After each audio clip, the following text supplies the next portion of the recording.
ਤੁਸੀਂ ਸੁਣ ਰਹੇ ਹੋ Chawla news network Toronto CNN Toronto.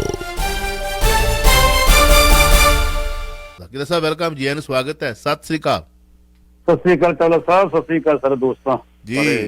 ਦਰਸ਼ਕਾਂ ਨੂੰ ਧੰਨਵਾਦ, ਸ਼ੁਕਰੀਆ ਨਾਲ ਜੋੜਨ ਲਈ। ਤੁਹਾਨੂੰ ਮੁਬਾਰਕ। ਮੀਡੀਆ ਰਿਲੇਸ਼ਨ ਡਾਇਰੈਕਟਰ ਨਿਯੁਕਤ ਹੋਏ ਨੇ ਬਲਤੇਜ ਪੰਨੂ ਜੀ। ਤੇ ਮੀਡੀਆ ਡਾਇਰੈਕਟਰ ਰਿਲੇਸ਼ਨ ਅੰਤਰਰਾਸ਼ਟਰੀ ਰਾਸ਼ਟਰੀ ਪੱਧਰ ਤੇ ਰਾਸ਼ਟਰੀ ਤੇ ਮੇਰੇ ਖਿਆਲ ਦੇ ਵਿੱਚ ਬਹੁਤ ਮਾਣ ਵਾਲੀ ਗੱਲ ਹੈ ਬਲਤੇਜ ਪੰਨੂ ਉਹਨਾਂ ਦੇ ਪਰਿਵਾਰ ਕੋ ਕਿ ਅਸੀਂ ਉਹਨਾਂ ਦੇ ਦੋਸਤਾਂ ਦੀ ਲੜੀ ਦੇ ਵਿੱਚ ਆ, ਤੇ ਸਾਡੇ ਲਈ ਵੀ ਮਾਣ ਵਾਲੀ ਗੱਲ ਹੈ ਕਿ ਇੱਥੋਂ ਗਏ ਨੇ ਉੱਥੇ ਉਹ ਆਪਣਾ ਜ਼ਿੰਦਗੀ ਦਾ ਬਸਰ ਕਰ ਰਹੇ ਨੇ ਬਹੁਤ ਸੋਹਣਾ, ਤੇ ਇਹ ਉਹਨਾਂ ਨੂੰ ਇੰਨਾ ਵੱਡਾ ਮਾਣ ਦੇਣਾ ਭਗਵੰਤ ਮਾਨ ਹੋਣਾ ਵੱਲੋਂ, ਤੇ ਅਸੀਂ ਉਹਨਾਂ ਨੂੰ ਵਧਾਈ ਭੇਜਦੇ ਹਾਂ। ਬਹੁਤ ਸਾਰੀਆਂ ਬੈਸਟ ਵਿਸ਼ੇਸ਼, ਬਹੁਤ ਸਾਰਾ ਚੰਗਾ ਕਰਨਗੇ, ਇਹ ਤੋਂ ਅੱਗੋਂ ਕਰ ਸਕਦੇ। ਕੀ ਕਹਿਣਾ ਚਾਹੋਗੇ?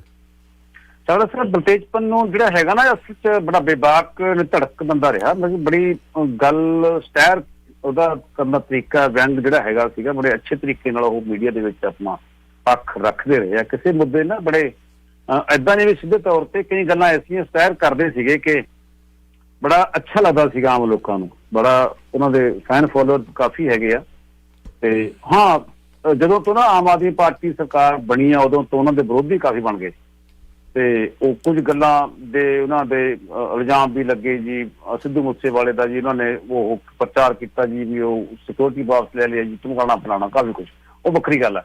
ਤੇ ਕਿਉਂਕਿ ਜਦੋਂ ਕਿਸੇ ਦਾ ਬੰਦਾ ਨਾ ਪੱਖ ਕਰਦਾ, ਜਦੋਂ ਕਿਸੇ ਦਾ ਪੱਖ ਵਿੱਚ ਖੜ ਜਾਂਦਾ ਕੋਈ ਵੀ, ਤਾਂ ਉਸ ਦੇ ਦੂਜੇ ਕੁਝ ਪੱਖ ਉਹਦੇ ਫਿਰ ਖਿਲਾਫ ਵੀ ਹੋ ਜਾਂਦੇ। ਇਹ ਸੁਭਾਵਿਕ ਹੁੰਦੀ ਹੈ ਚਾਵਲਾ। ਇਹ ਆਮ ਤੌਰ ਤੇ ਗੱਲ ਹੁੰਦੀ ਹੈ ਕਿ ਹੁਣ ਜਿਵੇਂ ਕਿ ਉਹ ਸੀਗਾ, ਜਦੋਂ ਕੁਝ ਬਣ ਗਿਆ ਬੰਦਾ ਨਾ, ਜੋ ਕੁਝ ਬਣ ਕੇ ਖੜ ਗਿਆ। ਹੁਣ ਪੱਤਰਕਾਰ ਹੈ, ਪੱਤਰਕਾਰ ਨਿਰਪੱਖ ਹੁੰਦਾ। ਜੇ ਪੱਤਰਕਾਰ ਕਿਸੇ ਦੇ ਪੱਖ ਕਰਨ ਲੱਗ ਪਿਆ ਤਾਂ ਲੋਕ ਨਾਲ ਦੀ ਨਾਲ ਤੁਹਾਨੂੰ ਵੀ ਘੇਰ ਲੈਂਦੇ, ਮੈਨੂੰ ਵੀ ਘੇਰ ਲੈਂਦੇ ਆ, ਤੇ ਤੁਸੀਂ ਇਹ ਗੱਲ ਕਿੱਦਾਂ ਕਰਤੀ, ਤੁਸੀਂ ਇੱਕ ਪਾਸੜ ਹੋ ਗਏ। ਤਾਂ ਫਿਰ ਜਦੋਂ ਇੱਕ ਪਾਸੜ ਹੁੰਦਾ ਪੱਤਰਕਾਰ, ਤਾਂ ਉਹਦੇ ਵਾਸਤੇ ਫਿਰ ਥੋੜੀ ਆਲੋਚਨਾਵਾਂ ਵੀ ਸਹਿਣੀਆਂ ਪੈਂਦੀਆਂ ਨੇ। ਜੇ ਕੁਝ ਬਣ ਗਿਆ, ਉਹ ਵੱਖਰਾ ਬਣ ਗਿਆ, ਫਿਰ ਉਹ ਆਪਣੇ ਆਪ ਨੂੰ ਕਿਸੇ ਹੋਰ ਟੈਗ ਜੀ ਬਣਾ ਲਿਆ। ਤੇ ਬਲਤੇਜ ਪੰਨੂ ਦਾ ਜਿਹੜਾ ਤਰੀਕਾ ਹੈ, ਮੇਰੇ ਨਾਲ ਤਾਂ ਖੈਰ ਬਹੁਤ ਨੇੜਤਾ ਹੈ, ਉਹਨਾਂ ਦੀ ਬਹੁਤ ਦੋਸਤੀ ਹੈ। ਇੱਕ ਵਾਰੀ ਅਸੀਂ ਖਫਾ ਵੀ ਹੋ ਗਏ ਸੀ ਇੱਕ ਦੂਜੇ ਨਾਲ। ਖਫਾ ਨੇ ਉਹਨੇ ਕਦੇ ਮੈਨੂੰ ਕਿਹਾ, ਖਫਾ ਉਹਨੇ ਕਦੇ ਖਫਾ ਤੇ ਜ਼ਾਹਰ ਨਹੀਂ ਕੀਤੀ, ਪਰ ਮੈਨੂੰ ਲੱਗਿਆ ਵੀ ਉਹ ਮੇਰਾ ਐਥਿਕਸ ਸੀਗੇ, ਮੈਨੂੰ ਕਰਨਾ ਪੈਣਾ ਸੀ, ਮੇਰੀ ਅਸਾਈਨਮੈਂਟ ਸੀਗੀ ਟ੍ਰਿਬਿਊਨ ਤੋਂ। ਤੇ ਉਹ ਉਹਨਾਂ ਤੇ ਜਦੋਂ ਇਲਜ਼ਾਮ ਲੱਗੇ ਸੀ ਇੱਕ ਔਰਤ ਵੱਲੋਂ, ਤੇ ਉਹ ਔਰਤ ਸੀ ਪੰਜਾਬੀ ਯੂਨੀਵਰਸਿਟੀ ਪਟਿਆਲਾ ਦੇ ਵਿੱਚ ਕੰਮ ਕਰਦੀ, ਤੇ ਮੈਨੂੰ ਅਸਾਈਨ ਹੋ ਗਿਆ ਟ੍ਰਿਬਿਊਨ ਤੋਂ ਵੀ ਉਹ ਪੰਜਾਬੀ ਯੂਨੀਵਰਸਿਟੀ 'ਚ ਕੰਮ ਕਰਦੀ ਆ, ਤੇ ਤੁਸੀਂ ਉਹਦਾ ਪੱਖ ਵੀ ਆਪਾਂ ਨੂੰ ਲੈਣਾ ਚਾਹੀਦਾ ਅਖਬਾਰ ਦੇ ਵਿੱਚ, ਵੀ ਉਹਨੇ ਇਲਜ਼ਾਮ ਲਾਏ ਨੇ ਬਲਤੇਜ ਪੰਨੂ ਤੇ ਉਹਦਾ ਪੱਖ ਵੀ ਲੈਣਾ। ਮੈਂ ਉਹ ਸਟੋਰੀ, ਉਹਦਾ ਪੱਖ ਲੈ ਕੇ ਸਟੋਰੀ ਕੀਤੀ ਸੀਗੀ, ਤੇ ਕੁਝ ਮੀਡੀਆ ਨੇ ਪ੍ਰਚਾਰ ਕੀਤਾ ਗੁਰਨਾਮ ਕਿੱਦਾਂ ਤੁਹਾਡੇ ਵਿਰੋਧ ਆ। ਉਹ ਜਦ ਕਿ ਅਸੀਂ ਯੂਨੀਅਨ ਸਾਡੀ ਇਕੱਠੀ ਮੀਡੀਆ ਪਰ, ਮੈਂ ਪ੍ਰਧਾਨ ਸੀਗਾ, ਸਾਡੇ ਇਕੱਠੇ ਅਸੀਂ ਉਹ ਐਡਵਾਈਜ਼ਰ ਇੱਕ ਜਥੇਬੰਦੀ ਬਣਾਈ ਸੀਗੀ, ਅੰਤਰਰਾਸ਼ਟਰੀ ਪੱਧਰ ਦੀ ਪੱਤਰਕਾਰਾਂ ਜਥੇਬੰਦੀ ਬਣਾਈ ਸੀਗੀ। ਉਹ ਅੱਜ ਵੀ ਐਗਜ਼ਿਸਟ ਕਰਦੀ ਹੈ। ਉਹ ਗੱਲ ਵੱਖ ਹੈ ਵੀ ਬਹੁਤਾ ਕੰਮ ਨਹੀਂ ਕੀਤਾ, ਅਸੀਂ ਕੰਮ ਨਹੀਂ ਕਰ ਸਕੇ। ਉਹਦੇ ਵਿੱਚ ਚੇਅਰਮੈਨ ਸੀਗੇ ਪੰਨੂ ਸਾਹਿਬ ਤੇ ਮੈਂ ਪ੍ਰਧਾਨ ਸੀਗਾ, ਤੇ ਸਾਡਾ ਕਾਫੀ ਆਪਸ 'ਚ ਬੜਾ ਪ੍ਰੇਮ ਸ਼ੁਰੂ ਤੋਂ ਰਿਹਾ ਹੈਗਾ, ਜਦ ਤੋਂ ਹੀ ਚੱਲੇ ਆ, ਤੇ ਅੱਛੇ ਤਰੀਕੇ ਨਾਲ ਸਾਡਾ ਦੋਸਤਾਨਾ ਸੰਬੰਧ ਹੈਗੇ ਆ। ਹੁਣ ਵੀ ਜਦੋਂ ਅਸੀਂ ਇੱਕ ਦਿਨ ਨਾ ਜਿਹੜੇ ਸਾਧੂ ਰਾਣਾ ਸੀਗੀ, ਉਹਦੀ ਮਦਰ ਸੁਲਤਾਨਾ ਬੇਗਮ ਦੀ ਡੈਥ ਹੋਈ, ਤੇ ਅਸੀਂ ਉੱਥੇ ਇਕੱਠੇ ਬੈਠੇ ਗੱਲਾਂ ਕਰੀ ਜਾਈਏ, ਤੇ ਉਹ ਉੱਥੇ ਪੜ੍ਹੀ ਜਾਣ ਉਹ ਜਿਹੜੇ ਸਿੰਘ ਹੈਗੇ ਆ ਜੀ, ਅਬ ਕੀ ਬਾਰ ਬਖਸ਼ ਬੰਦੇ ਕੋ ਹੈ ਜੀ। ਤੇ ਉਹ ਮੈਂ ਕਿਹਾ ਪੰਨੂ ਸਾਹਿਬ, ਮੈਂ ਕਿਹਾ ਏਦਾਂ ਪੜ੍ਹਦੇ ਆਪਣੇ ਸਿੰਘ ਸਾਹਿਬ ਇਹ ਸ਼ਲੋਕ ਜਿੱਦਾਂ ਕਿ ਸਾਰੇ ਹੀ ਗੁਨਾਹ ਬੀਬੀ ਸੁਲਤਾਨਾ ਨੇ ਕਰਤੇ ਹੈ ਜੀ, ਅਬ ਕੀ ਬਾਰ ਬਖਸ਼ ਬੰਦੇ। ਤੋਂ ਬੜੇ ਹੱਸੇ, ਅਸੀਂ ਆਪਸ ਵਿੱਚ ਬੜੇ ਹੱਸੇ ਖੇਡੇ, ਤੇ ਤਕਰੀਬਨ ਫੋਨ ਤੇ ਗੱਲ ਹੁੰਦੀ ਰਹਿੰਦੀ ਆ। ਤੇ ਹੁਣ ਇਹਦਾ ਜਿਹੜਾ ਇਹ ਮੀਡੀਆ ਨਾ, ਇਹ ਆਪਣੇ ਆਪ 'ਚ ਇੱਕ ਵੱਖਰਾ ਤਰ੍ਹਾਂ ਦਾ ਅਹੁਦਾ ਚਾਵਲਾ ਸਾਹਿਬ, ਤੇ ਇਸ ਅਹੁਦੇ ਤੇ ਬੈਠ ਕੇ ਬੰਦਾ ਬੜਾ ਕੁਛ ਕਰ ਸਕਦਾ ਮੀਡੀਆ ਵਾਸਤੇ। ਸਾਡੀ ਇੱਕ ਡਿਮਾਂਡ ਰਹੀ ਆ, ਸਾਡੀ ਡਿਮਾਂਡ ਪਹਿਲਾਂ ਵੀ ਰਹੀ ਹੈ ਜਦੋਂ ਸ਼੍ਰੋਮਣੀ ਅਕਾਲੀ ਦਲ ਸਰਕਾਰ ਸੀ, ਵੀ ਅਸੀਂ ਆਪਣੀ ਜਥੇਬੰਦੀ ਵੱਲੋਂ ਮੰਗ ਕੀਤੀ ਸੀ ਕਿ ਜਿਹੜਾ ਕਿ ਨੈਸ਼ਨਲ ਇੰਟਰਨੈਸ਼ਨਲ ਤੌਰ ਤੇ ਪੰਜਾਬੀ ਪੱਤਰਕਾਰੀ ਕਰ ਰਹੇ ਆ ਬੰਦੇ, ਉਹ ਇੰਟਰਨੈਸ਼ਨਲ ਤੌਰ ਤੇ ਪੰਜਾਬੀ ਪੱਤਰਕਾਰੀ ਕਰਨ ਵਾਲੇ ਬੰਦਿਆਂ ਨੂੰ ਪੰਜਾਬ 'ਚ ਮਾਨਤਾ ਮਿਲਣੀ ਚਾਹੀਦੀ ਹੈ। ਉਹਨਾਂ ਦੇ ਜਿਹੜੇ ਆਈ ਕਾਰਡ ਬਣਦੇ ਆ ਮਿਲਣੇ ਚਾਹੀਦੇ ਆ, ਉਹਨਾਂ ਨੂੰ ਪੀਲੇ ਨੀਲੇ ਕਾਰਡ ਬਣਨੇ ਚਾਹੀਦੇ ਆ।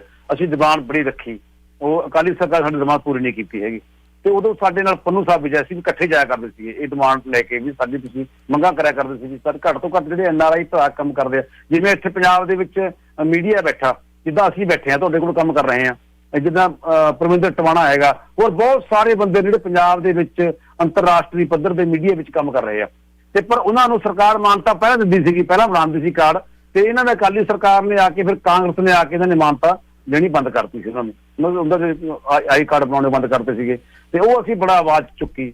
ਤੇ ਹੁਣ ਪੰਨੂ ਸਾਹਿਬ ਉੱਥੇ ਬੈਠੇ ਆ ਗਏ ਆ, ਤੇ ਇਹ ਉਹਨਾਂ ਹੀ ਪੱਤਰਕਾਰਾਂ ਵਿੱਚੋਂ ਆਉਂਦੇ ਆ, ਨਾਰੇ ਪੱਤਰਕਾਰਾਂ ਵਿੱਚੋਂ ਆਉਂਦੇ ਆ, ਤੇ ਮੈਨੂੰ ਲੱਗਦਾ ਵੀ ਇਹ ਸ਼ਾਇਦ ਜਿਹੜਾ ਹੈਗਾ ਇਸ ਮੰਗ ਨੂੰ ਪੂਰਾ ਜ਼ਰੂਰ ਕਰਨਗੇ। ਜਿਹੜੇ ਪੰਜਾਬ ਦੇ ਵਿੱਚ ਵਿਦੇਸ਼ਾਂ ਵਿੱਚ ਨਾਲ ਮੀਡੀਆ ਨਾਲ ਸੰਬੰਧਿਤ ਹੈਗੇ ਆ, ਉਹਨਾਂ ਨੂੰ ਮਾਨਤਾ ਦਿਵਾਉਣਗੇ, ਮੈਨੂੰ ਪੂਰੀ ਆਸ ਆ। ਗੱਲ ਵੀ ਕਰਾਂਗੇ ਉਹਨਾਂ ਨਾਲ, ਹੁਣ ਸਗੋਂ ਹੁਣ ਸਾਡਾ ਆਪਣਾ ਹੈਗਾ, ਉਹਨੂੰ ਲਿਖ ਕੇ ਵੀ ਦੇਵਾਂਗੇ, ਭਰਾ ਵੀ ਇਹ ਤਾਂ ਕੰਮ ਕਰੇ ਲਈਏ ਆਪਾਂ, ਹੁਣ ਆਪਾਂ ਨੇੜੇ ਲੱਗੇ ਆ, ਹੁਣ ਤਾਂ ਇਹ ਤਾਂ ਕੰਮ ਆਈ ਕਾਰਡ ਵਗੈਰਾ ਬਣਾਏ ਲਈਏ ਆਪਾਂ, ਸਾਡੀ ਪਹਿਲਾਂ ਤਾਂ ਕਿਸੇ ਨੇ ਸੁਣੀ ਨਹੀਂ ਗੀ, ਆਪਾਂ ਇਕੱਠੇ ਲੜਦੇ ਸੀਗੇ। ਸੋ ਪੰਨੂ ਸਾਹਿਬ ਤੋਂ ਕਾਫੀ ਆਸਾਂ ਨੇ ਮੀਡੀਆ ਨੂੰ, ਤੇ ਆਲੋਚਨਾਵਾਂ ਤਾਂ ਚਲੋ ਸਭ ਹੁੰਦੀ ਰਹਿੰਦੀਆਂ ਨੇ।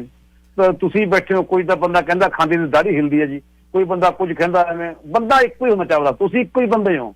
ਚਾਵਲਾ ਸਾਹਿਬ, ਦਿਲਬਾਗ ਚਾਵਲਾ ਇੱਕੋ ਹੀ ਆ। ਦਿਲਬਾਗ ਚਾਵਲਾ ਕਿਸੇ ਵਾਸਤੇ ਬਹੁਤ ਹੀ ਨਾਈਸ ਬੰਦਾ ਹੈਗਾ, ਰੱਬ ਵਰਗਾ ਬੰਦਾ, ਕਿਸੇ ਵਾਸਤੇ ਮਾੜਾ ਵੀ ਹੋ ਸਕਦਾ। ਗੁਰਨਾਮ ਕਿੱਦਾਂ ਕਿਸੇ ਵਾਸਤੇ ਬਹੁਤ ਵਧੀਆ ਬੰਦਾ, ਕਿਸੇ ਵਾਸਤੇ ਬਹੁਤ ਘਟੀਆ ਵੀ ਹੋ ਸਕਦਾ, ਬੰਦਾ ਇੱਕੋ ਹੀ ਆ। ਇਸ ਕਰਕੇ ਬਲਤੇਜ ਪੰਨੂ ਉੱਥੇ ਬੈਠੇ ਨੇ, ਹੁਣ ਡਿਊਟੀ ਮਿਲੀ ਆ ਉਹਨਾਂ ਨੂੰ, ਇਸ ਗੱਲ ਤੇ ਮੁਬਾਰਕਾਂ ਦਿੰਦੇ ਹੀ ਆਪਾਂ। ਦੂਜੀ ਗੱਲ, ਆਸ ਵੀ ਕਰਦੇ ਹਾਂ ਕਿ ਮੀਡੀਆ ਦੇ ਵਿੱਚ ਆ ਚੁੱਕੇ ਨਿਘਾਰ ਨੂੰ ਦੂਰ ਕਰਨ ਵਾਸਤੇ ਉਹ ਆਪਣਾ ਜਿੰਨਾ ਵੀ ਹੋ ਸਕੇ ਯੋਗਦਾਨ ਪਾਉਣਗੇ। ਇੱਕ ਵਾਰੀ ਫਿਰ ਤੋਂ ਅਦਾਰਾ ਰੰਗਲਾ ਪੰਜਾਬ ਰੇਡੀਓ ਟੈਲੀਵਿਜ਼ਨ, ਜਿਸ ਦਾ ਉਹ ਪਾਰਟ ਰਹੇ ਨੇ, ਪਾਰਟ ਹਨ, ਉਹਨਾਂ ਨੂੰ ਬਹੁਤ ਸਾਰੀਆਂ ਮੁਬਾਰਕਾਂ ਦਿੰਦੇ ਆ ਉਹਨਾਂ ਦੀ ਇਸ ਪਦਵੀ ਦੇ ਉੱਤੇ। ਤੇ ਅੱਜ ਗੱਲ ਚੱਲ ਰਹੀ ਸੀਗੀ, ਮੈਂ ਸੋਸ਼ਲ ਨੈਟਵਰਕ ਮੀਡੀਆ ਤੇ ਵੇਖ ਰਿਹਾ ਸੀ, ਲੋਕੀ ਨਿੱਜੀ ਕੀੜਾ ਕੱਢਣ ਵਾਸਤੇ ਤੁਰ ਪੈਂਦੇ ਨੇ। ਬਲਤੇਜ ਪੰਨੂ ਨਾ ਬਣਦਾ ਕੋਈ ਹੋਰ ਬਣ ਜਾਂਦਾ। ਬਲਤੇਜ ਪੰਨੂ ਨੂੰ ਜੇ ਮਤਲਬ ਉਹਨਾਂ ਨੇ ਇਸ ਕਾਬਲ ਸਮਝਿਆ, ਤੇ ਭਗਵੰਤ ਮਾਨ ਨੇ ਜੇ ਉਹਨਾਂ ਨੂੰ ਇਹ ਮਾਣ ਦਿੱਤਾ ਹੈ, ਤੇ ਵਾਈ ਨਾਟ। ਜਿਵੇਂ ਤੁਸੀਂ ਕਹਿ ਕੇ ਹਟੇ ਹੋ ਕਿ ਇਹਦੋਂ ਪਹਿਲਾਂ ਕਿੰਨੇ ਨੇ, ਮਤਲਬ ਕਈ ਜਗਜਾਰ ਨੇ, ਕਈਆਂ ਨੇ ਕਿੰਨਾ ਪਹਿਲਾਂ ਲੈ ਲਿਆ। ਕਈ ਕੀ ਪੱਤਰਕਾਰ ਜਿਹੜੇ ਰਾਜ ਸਭਾ ਦੇ ਮੈਂਬਰ ਬਣੇ, ਨਹੀਂ ਬਣੇ, ਦੱਸੋ ਮੈਨੂੰ। ਬਣੇ, ਬੜੇ ਬਣੇ ਆ। ਤੇ ਫਿਰ ਉਹਨਾਂ ਨੂੰ ਕਿਉਂ ਨਹੀਂ ਕ੍ਰਿਟੀਸਾਈਜ਼ ਕੀਤਾ ਜਾਂਦਾ? ਰਾਜ ਸਭਾ ਦੀਆਂ ਮੈਂਬਰੀਆਂ ਲੈ ਕੇ ਕਈ ਕੁਝ ਪੱਤਰਕਾਰਾਂ ਨੇ ਬਣਾ ਲਿਆ, ਬਲਤੇਜ ਪੰਨੂ ਹੀ ਕਿਉਂ ਚੁੱਭਦਾ? ਮੇਰੇ ਵਿਚਾਰ ਫੇਰ ਕਹਿ ਦਵਾਂ, ਅੱਧੀ ਗੱਲ ਪਹੁੰਚਣੀ, ਅੱਧੀ ਗੱਲ ਉਦੋਂ ਤੱਕ ਪਹੁੰਚਣੀ, ਅੱਧੀ ਨਹੀਂ ਪਹੁੰਚਣੀ। ਐਸ ਦੀ ਵੀ ਅੱਧੀ ਗੱਲ ਪਹੁੰਚਣੀ ਆ, ਅੱਧੀ ਨਹੀਂ ਪਹੁੰਚਣੀ। ਤੇ ਮੈਂ ਉਸ ਵੀਰ ਨੂੰ ਇਹ ਗੱਲ ਕਹੂੰਗਾ ਕਿ ਪ੍ਰੋਗਰਾਮ ਪਹਿਲਾਂ ਤੇ ਰਿਕਾਰਡਿੰਗ ਕਰਾਉਣੀ ਪੈਂਦੀ ਹੁੰਦੀ ਸੀ ਨਾ, ਹੁਣ ਤਾਂ ਇਹਨੇ ਰਿਪੀਟ ਹੋ ਜਾਣਾ। ਉਹ YouTube ਤੇ Facebook ਤੇ ਵੀ ਦੇਖ ਸਕਦਾ, ਪੜ੍ਹ ਸਕਦਾ, ਸੁਣ ਸਕਦਾ ਆਪਾਂ ਕੀ ਬੋਲ ਰਹੇ ਆ। ਵਿਚਾਰਾਂ ਦਾ ਵਖਰੇਵਾਂ ਹਰ ਥਾਂ ਤੇ ਹੋਣਾ ਚਾਹੀਦਾ। ਮੈਂ ਇਹ ਗੱਲ ਕਹਿ ਰਿਹਾ ਕਿ ਜੇ ਭਗਵੰਤ ਮਾਨ ਬਲਤੇਜ ਪੰਨੂ ਨੂੰ ਨਾ ਬਣਾਉਂਦਾ ਤੇ ਬਲਤੇਜ ਪੰਨੂ ਦੀ ਥਾਂ ਤੇ ਕੋਈ ਹੋਰ ਬਣਦਾ, ਫਿਰ ਉਹ ਸਾਨੂੰ ਐਕਸੈਪਟੇਬਲ ਸੀ। ਤੇ ਪੱਤਰਕਾਰਾਂ ਦੀ ਆੜ ਹੇਠ ਵੱਡੇ ਵੱਡੇ ਅਖਬਾਰਾਂ ਦੇ ਜਿਹੜੇ ਮਾਲਕ ਨੇ, ਉਹ ਕੀ ਰਾਜ ਸਭਾ ਦੇ ਮੈਂਬਰ ਨਹੀਂ ਬਣੇ? ਉਹ ਕੀ ਆ? ਉਹਨਾਂ ਨੂੰ ਤਾਂ ਫਿਰ ਹੱਕ ਹੀ ਨਹੀਂ ਰਹਿ ਜਾਂਦਾ ਸੀ ਕੋ ਉਸ ਅਦਾਰੇ ਦੇ ਨਾਲ ਉਹਦੇ CEO ਬਣੇ ਰਹਿਣਾ, ਜਾਂ ਉਹਦੇ ਡਾਇਰੈਕਟਰ ਬਣੇ ਰਹਿਣਾ, ਜਾਂ ਉਹਦੇ ਉਹ ਮੁਖੀ ਬਣੇ ਰਹਿਣ। ਉਹ ਤਾਂ ਫਿਰ ਲਾਂਭੇ ਹੋ ਜਾਂਦੇ। ਮਤਲਬ ਗੱਲ ਤੇ ਤੱਥਾਂ ਦੇ ਆਧਾਰ ਤੇ ਕਰਨੀ ਹੈ। ਮੇਰਾ ਕੋਈ ਕਹਿਣ ਤੋਂ ਭਾਵ ਇਹ ਹੈ ਕਿ ਅਸੀਂ ਯਾਰ ਸਹਿ 'ਚ ਚੱਲੀਏ। ਜੇ ਅੱਜ ਇੱਕ NRI ਪੱਤਰਕਾਰ ਇੱਥੋਂ ਗਿਆ, ਉੱਥੇ ਉਹਨੂੰ ਮਾਣ ਮਿਲਿਆ ਹੈ, ਠੀਕ ਹੈ, ਪਰ ਉਹਦੀ ਜ਼ਿੰਮੇਵਾਰੀ ਵੱਧ ਜਾਣੀ ਹੈ। ਹੁਣ ਉਸ ਦੀ ਇਹ ਜ਼ਿੰਮੇਵਾਰੀ ਵੱਧ ਜਾਣੀ ਹੈ ਕਿ ਜੇ, ਕਿਉਂਕਿ ਸਦਾ ਨਾ ਬਾਗੀ ਬੁਲਬੁਲ ਬੋਲਣ ਤੇ ਸਦਾ ਨਾ ਮੌਜ ਬਹਾਰਾਂ। ਹਾਂਜੀ, ਗੱਲ ਇਹ ਹੈ ਕਿ 5 ਸਾਲਾਂ ਬਾਅਦ ਜੇ ਰਿਪੀਟ ਹੁੰਦੀ ਹੈ ਆਮ ਆਦਮੀ ਪਾਰਟੀ, ਤੇ ਸ਼ਾਇਦ ਹੋ ਸਕਦਾ ਚੰਗਾ ਕਰਨਗੇ ਤਾਂ ਇਸ ਅਹੁਦੇ ਤੇ ਬਣੇ ਰਹਿਣਗੇ, ਨਹੀਂ ਤਾਂ 5 ਸਾਲਾਂ ਬਾਅਦ ਫਿਰ ਕਿਸੇ ਵੱਲ ਉਂਗਲ ਨੂੰ ਨਹੀਂ ਚੁੱਕ ਸਕਣਗੇ। ਜੇ ਅੱਜ ਇਸ ਸਰਕਾਰ ਦੇ ਵਿੱਚ ਰਹਿੰਦਿਆਂ ਇਸ ਸਰਕਾਰ ਦੀਆਂ ਤੁਰਟੀਆਂ ਤੋਂ ਉਹ ਪਾਸਾ ਵੱਟ ਲੈਣਗੇ, ਤੇ ਬੜੀ ਵੱਡੀ ਜ਼ਿੰਮੇਵਾਰੀ ਹੈ। ਜੇ ਲੱਖਾਂ ਦੇ ਹਿਸਾਬ ਨਾਲ ਉਹਦੇ ਸ਼ੁਭ ਚਿੰਤਕ ਚਾਹੁਣ ਵਾਲੇ ਨੇ, ਤਾਂ ਫਿਰ ਗਿਰਨ ਵਾਲੇ ਵੀ ਮਿੰਟ ਲਾਉਂਦੇ ਨੇ। ਮੇਰੀ ਗੱਲ ਸਮਝ ਲੱਗੀ ਨਾ ਤੁਸੀਂ? ਕਿਉਂਕਿ ਸਾਡਾ ਵੱਡਾ ਵੀਰ ਹੈ ਸਾਡੇ ਨਾਲ। ਅਸੀਂ ਇੱਥੇ ਮਤਲਬ ਸ਼੍ਰੀ ਪੰਨੂ ਵੀ ਸ਼ੁਰੂ ਕੀਤਾ ਸੀ, ਤੁਹਾਨੂੰ ਪਤਾ? ਸ਼ਾਇਦ ਨਹੀਂ ਪਤਾ ਬਹੁਤ ਸਾਰਿਆਂ ਨੂੰ। ਸ਼੍ਰੀ ਪੰਨੂ ਹਰ ਵੀਕ ਦੇ ਇੱਕ ਮਤਲਬ 2 ਘੰਟੇ ਪ੍ਰੋਗਰਾਮ ਹੁੰਦਾ ਸੀ, ਹਰ ਵੀਕ ਥਰਸਡੇ ਵਾਲੇ ਦਿਨ ਉਹ ਆ ਕੇ ਤੇ ਮਤਲਬ ਰਾਸ਼ੀ ਦਿੰਦੇ ਹੁੰਦੇ ਸੀ, ਰਾਸ਼ੀ, ਪੁੱਠੀ ਰਾਸ਼ੀ, ਰੰਗਲਾ ਪੰਜਾਬ ਦੇ। ਮੈਂ ਕਿਹਾ ਨਾ 440 ਵੋਲਟ ਦੀਆਂ ਤਾਰਾਂ ਨੂੰ ਫੜਿਆ ਸੀ। ਨਸ਼ਿਆਂ ਦੇ ਖਿਲਾਫ ਜਦੋਂ ਲਹਿਰ ਸ਼ੁਰੂ ਕੀਤੀ ਬਲਤੇਜ ਪੰਨੂ ਨੇ, ਇੱਥੇ ਆਏ, ਸਭ ਤੋਂ ਪਹਿਲਾਂ ਰੰਗਲਾ ਪੰਜਾਬ ਦੇ ਵਿੱਚ ਆ ਕੇ ਗੱਲ ਕੀਤੀ। ਨੇਰੀ ਲਿਆ ਛੱਡੀ ਰੰਗਲਾ ਪੰਜਾਬ ਨੇ। ਔਰ ਉਹਨਾਂ ਦੀ ਇੱਕ ਵਰਡਿੰਗ ਸੀ ਕਿ ਉਹਨਾਂ ਦੇ ਖਾਸ ਮਿੱਤਰ ਨੇ, ਜਾਂ ਕਹਿ ਲਓ ਉਹਨਾਂ ਦੇ ਜਿਗਰ ਨੇ ਕਿਹਾ ਕਿ ਜੋ ਚਾਵਲਾ ਜੀ ਨੇ ਤੁਹਾਡੇ ਲਈ ਕੀਤਾ ਕਿਸੇ ਹੋਰ ਨੇ ਨਹੀਂ ਕੀਤਾ। ਆਪ ਉਹਨੇ ਮੇਰੇ ਕੰਨ 'ਚ ਕਿਹਾ। ਚਲੋ ਸਾਨੂੰ ਖਮਿਆਜਾ ਭੁਗਤਣਾ ਪਿਆ, ਸਾਡੀਆਂ ਐਡਾਂ ਬੰਦ ਹੋਈਆਂ, ਲੱਖਾਂ ਦਾ ਡਾਲਰਾਂ ਦਾ ਮੈਨੂੰ ਨੁਕਸਾਨ ਹੋਇਆ, ਮੈਨੂੰ ਕੋਈ ਸੀ ਨਹੀਂ ਗੀ, ਕਿਉਂਕਿ ਇਹਨੂੰ ਇਹ ਚੱਲੀ ਜਾਣਾ। ਦਿਲਬਾਗ ਚਾਵਲਾ ਨਾ ਬੈਠਾ ਹੋਵੇ ਇਸ ਮੰਚ ਤੇ, ਅਕੀਦਾ ਸਾਹਿਬ ਨਾ ਹੋਣ, ਅਮਨ ਵੀ ਨਾ ਹੋਵੇ, ਮਿੰਟੂ ਵੀ ਨਾ ਹੋਵੇ, ਪੱਟੀ ਸਾਹਿਬ ਵੀ ਨਾ ਹੋਣ, ਇੱਥੇ ਜਿਹੜਾ ਮਰਜ਼ੀ ਇਸ ਟਾਈਮ ਤੇ ਆ ਕੇ ਬਹਿ ਗਿਆ ਉਹ ਚੱਲਣਾ ਹੀ ਚੱਲਣਾ। ਇਹ 35-40 ਸਾਲ ਪੁਰਾਣਾ ਪ੍ਰੋਗਰਾਮ ਹੈ, ਚੱਲਣਾ ਹੀ ਚੱਲਣਾ। ਹਾਂਜੀ, ਇਹ ਚੱਲ ਜਾਣਾ, ਕਿਉਂਕਿ ਜੇ ਮਤਲਬ ਚਲਾਉਣ ਵਾਲਾ ਚਾਹੀਦਾ, ਚੱਲ ਜਾਣਾ। ਮੇਰਾ ਕਹਿਣ ਤੋਂ ਭਾਵ ਆ ਕਿ ਬਲਤੇਜ ਪੰਨੂ ਹੁਣਾਂ ਦੇ ਨਾਲ ਜਦੋਂ ਇੱਥੇ ਫਿਰ ਉਹਨਾਂ ਨੇ ਆ ਕੇ ਹੋਰ 2-3 ਕੰਮ ਕੀਤੇ, ਅਸੀਂ ਉਹਨਾਂ ਦੇ ਨਾਲ ਖੜੇ, ਡਟ ਕੇ ਖੜੇ ਤੇ ਅੱਜ ਵੀ ਖੜੇ। ਉਹਨਾਂ ਦੀ ਸੋਚ ਉਹ ਉੱਥੇ, ਸਾਡੀ ਸੋਚ ਸਾਡੀ। ਪਰ ਮੇਰਾ ਸਵਾਲ ਇਹ ਹੈ ਕਿ ਜੇ ਬਲਤੇਜ ਪੰਨੂ ਦੀ ਥਾਂ ਦੇ ਉੱਤੇ ਕੋਈ ਹੋਰ ਬਣ ਜਾਂਦਾ ਤੇ ਫਿਰ ਸਾਨੂੰ ਐਕਸੈਪਟ ਹੋਣਾ ਸੀ, ਫਿਰ ਐਕਸੈਪਟੇਬਲ ਸੀ। ਸਵਾਲ ਹੈ ਨਹੀਂ ਵੇ 905 ਬਲਤੇਜ ਪੰਨੂ ਚਾਵਲਾ ਸਾਹਿਬ ਇਸ ਕਰਕੇ ਵਿਰੋਧ ਤਾਂ ਨਹੀਂ ਹੋ ਰਹੀ, ਬਲਤੇਜ ਪੰਨੂ ਬਣੇ ਨੇ। ਬਲਤੇਜ ਪੰਨੂ ਦੀ ਵਿਰੋਧਤਾ ਜੇ ਕਿਤੇ ਰੋਜ਼ਨਾ ਮਾੜੀ ਮੋਟੀ ਹੋ ਰਹੀ ਹੈ, ਉਹਦਾ ਕਾਰਨ ਹੋਰ ਹੈ। ਉਹਦਾ ਕਾਰਨ ਇਹ ਹੈ ਕਿ ਬਲਤੇਜ ਪੰਨੂ ਦੀ ਜਿਹੋ ਜਿਹੀ ਪੱਤਰਕਾਰੀ ਸੀ ਨਾ, ਉਹ ਨਿਰਪੱਖਤਾ ਵਾਲੀ ਪੱਤਰਕਾਰੀ ਸੀਗੀ। ਜੋ ਨਿਰਪੱਖਤਾ ਵਾਲੇ ਪੱਤਰਕਾਰ ਜਦੋਂ ਕਿਸੇ ਦੀ ਪੱਖ 'ਚ ਖੜਦਾ ਨਾ ਪੋਲੀਟੀਕਲ ਪਾਰਟੀ ਦੇ ਨਾਲ, ਉਹ ਨੇਚਰ ਲਾਇਆ, ਉਹ ਸੁਭਾਵਕ ਹੈ।